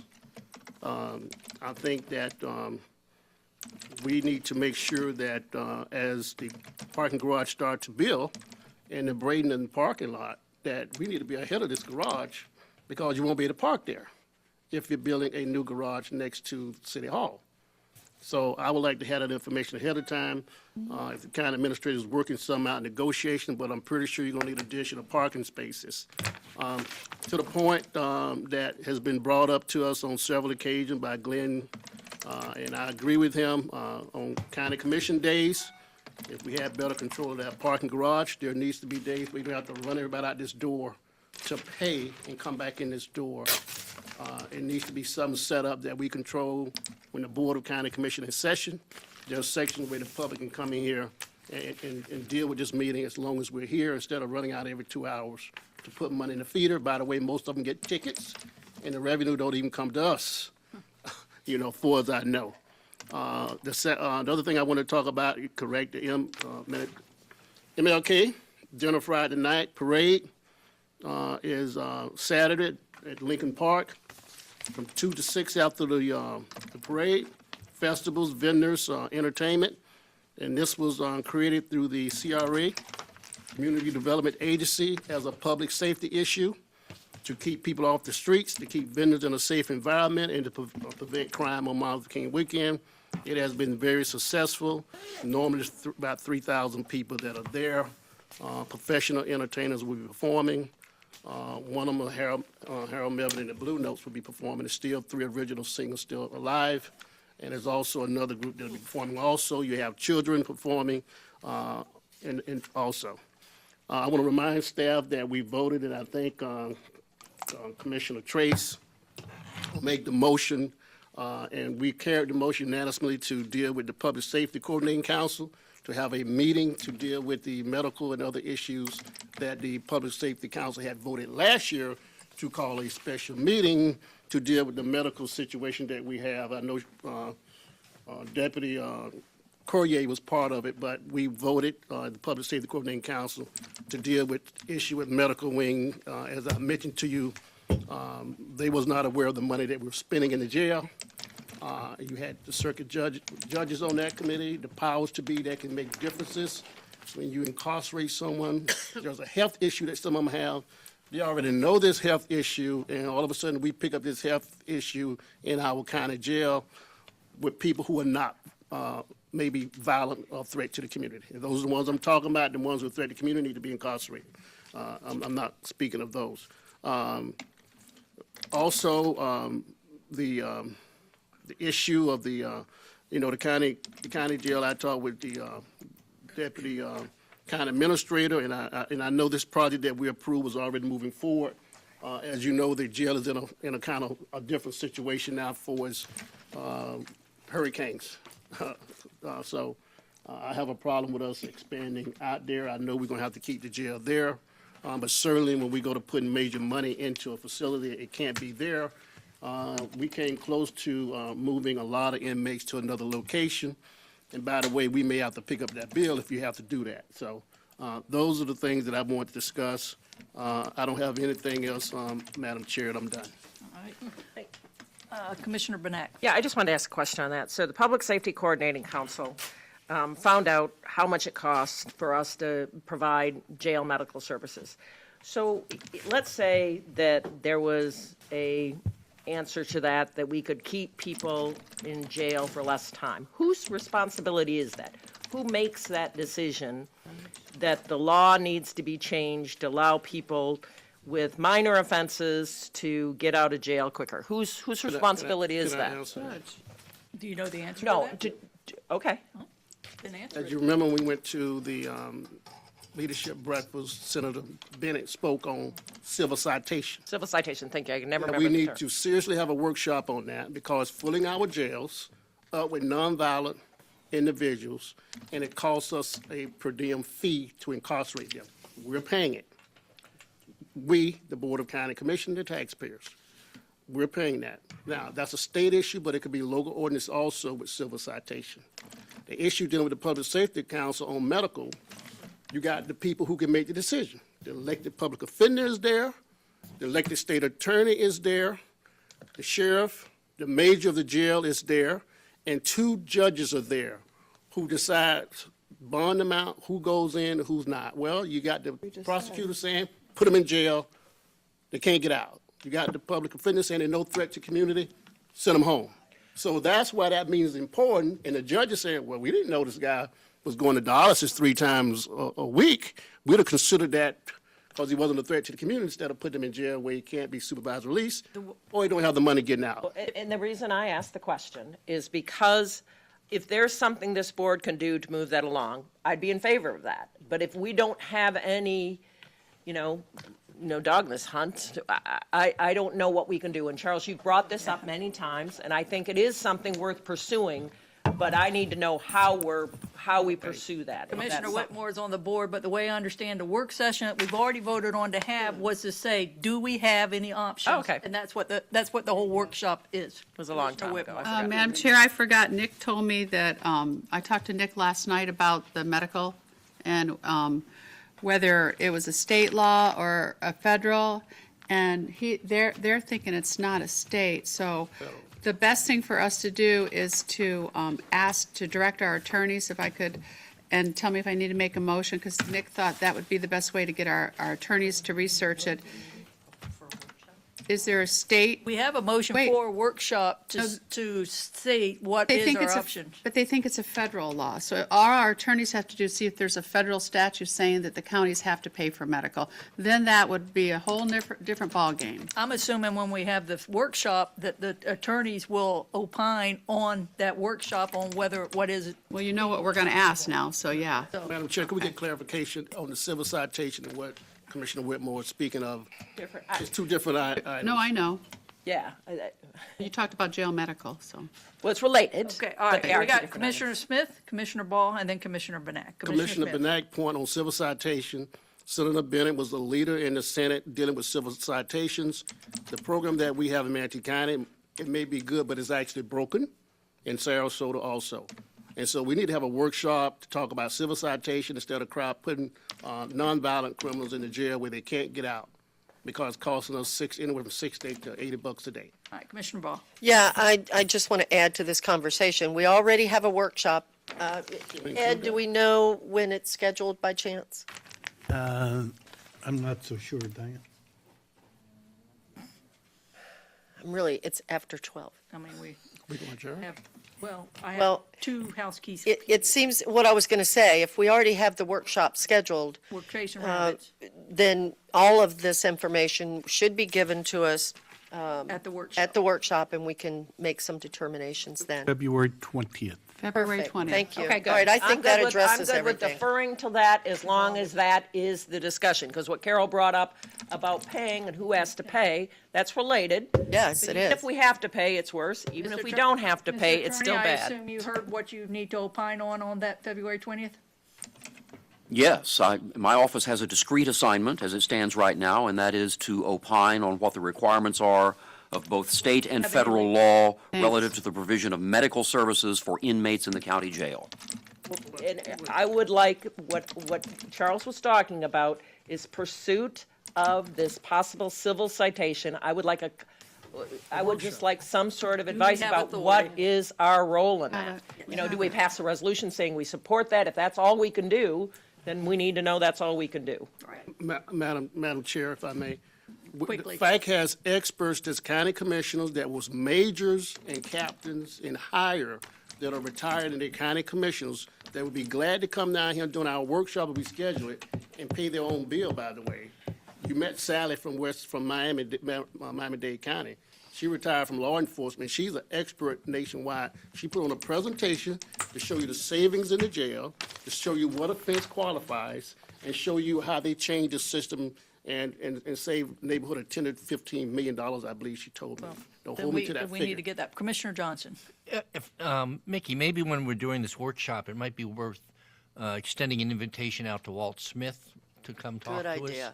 You know, or Charles Williams or somebody. Yeah. You know, And we can talk to Nick, Ed, you or Nick can already get somebody voted. from FAC that's authority, and we Yes. can get the information that we need to make a decision. Madam Chair, the judges can't come and speak on this. This is why we got the Public Safety Coordinating Council meeting that's supposed to deal with Need to get whomever we need so we can make a supposed to decision. deal with so the we can get medical the FAC. locally and the jail incarceration, but they're not allowed to Walt come to can. that. Walt can talk about it. He's not on the committee. We got the powers to be that can make the decision locally for that, not civil citations, Well, I but think- locally for the jail. I'm sure Ed and Mickey both know what we're. It'll all come up in the We're trying workshop. to get in a workshop, we can Got a ask lot the going on the questions we table. need. I have a couple just housekeeping, and then we can get out of here. We voted last time for money for flowers for any dead commissioners. All right, my question. Any commissioners that died, that sounds better than dead. Passed We away. tasked Mary Ann with that, and her question is, A, what do you want her to do if it's inappropriate to send flowers? Yeah. Or if the family asks for money to be sent for some charitable fund? We voted that it had to be flowers, which Yeah. might not be appropriate. How do we want to change this, or tell her flowers? May I comment, Madam Chair? Flower situation? Yes. I brought this issue up Yes, you did. in my workshop with Dan Slant, Okay. and Mr. Palmer was there, he could testify, that I recommended to him to go back to his boss with a procedure that would be in place automatically when one pass away, some goes into action, and bring it back to us. But the way I understand the motion is, we specifically said flowers, which may be inappropriate, so I don't know, Mr. Palmer, do we need to amend, do we need to reconsider? Or do we need to change it No, to just whatever's flowers. appropriate, or do we stick with flowers, which is? I would like to make a motion to amend our procedure that we adopted, that we send flowers to any, in the event of the passing of a county commissioner, that I would like to amend that to be flowers or a donation, whatever is the family's desire, Or that for an appropriate. equal amount. Second. And a proclamation, and I will second that motion. Proclamation. And everybody gets Just second proclamation? it. The that what you're family, saying? if they want to, include it, so we don't have to, like you just did. I'm not going to amend my motion, I'm going to let you make a separate motion. Okay, we have a motion Proclamation. and a second. Did you get it, clerks? All right, the way would you say it again? I said that we would amend the procedure that we had, that we're paying for flowers to be sent in the event of the passing of a former county commissioner. Right. That we're gonna amend that procedure to include flowers or a donation at the request of the family, At the same amount, you said. at the same amount, Same amount. at an Equal equal amount. amount. Is that the seconder? Yes, Okay. ma'am. All right. Allowed to do that? Commissioners, I would need to spend a little bit of quiet time in determining whether that is an appropriate expenditure of public monies. Okay. Okay. She said a passing. It's not, Well, we had voted on it, so it's sitting right now. That's what I was going to say. We voted on it. I don't know how. It's passing, not But anything there's times that else. flowers are not They appropriate. died. I understand what you're saying. Yes. I do. I say then that we will postpone this Okay. till, All right, I withdraw my motion for now. all right. well, Mr. we're- Chetland got flowers. I told you my this- God. I know, hey. That's not you. All right, and Thursday morning, we have a breakfast. Oh, yeah, how are we doing that? We also have a lunch. Do we want to be do we want to still start at 9? Or do we want to be late? The breakfast starts at 7:30. You advertised 9:30. 9:30, okay, so we'll start at 9:30, and all the applicants have been told that we will have a long lunch. I'm assuming we'll have to leave at 11 11? and then come back. The luncheon starts at 11:30. Yeah. Okay, well, So, just to kind of let you know. and be back at 1:30? That's probably be more like 2. It's not advertised like that. Applicants have been told that there will be a long lunch. It still has to have a public. I need the attorney, No, it says 1:30 or soon thereafter. That's how it always is. the attorney. Okay. If you're going to commence a session at a time that differs from that which was advertised in the newspaper, Right, then someone must be present here in commission chambers right. and must make a formal announcement to those members of the public that show up at the advertised time. The clerk should be present when this occurs. And so that's how that has to work. Okay, so the 9:30 has already been advertised. Right. So starting at 9:30 is fine. So we're starting at 9:30. We will I know take we care of the publicly balance. announced that we would be taking a long lunch. That was back when we originally moved this. Yeah, you can do that. But an hour and The a, meeting's not, I'm on the board. You may? The meeting is not noticed for the lunch hour. The meeting is noticed to Right. begin at 9:30 or soon thereafter as may be heard. When we take our break Right. at lunch, that's when I always have said as chair, we'll resume the meeting at 1:30. You're just going to say when we break at 11, we'll resume the meeting at 2.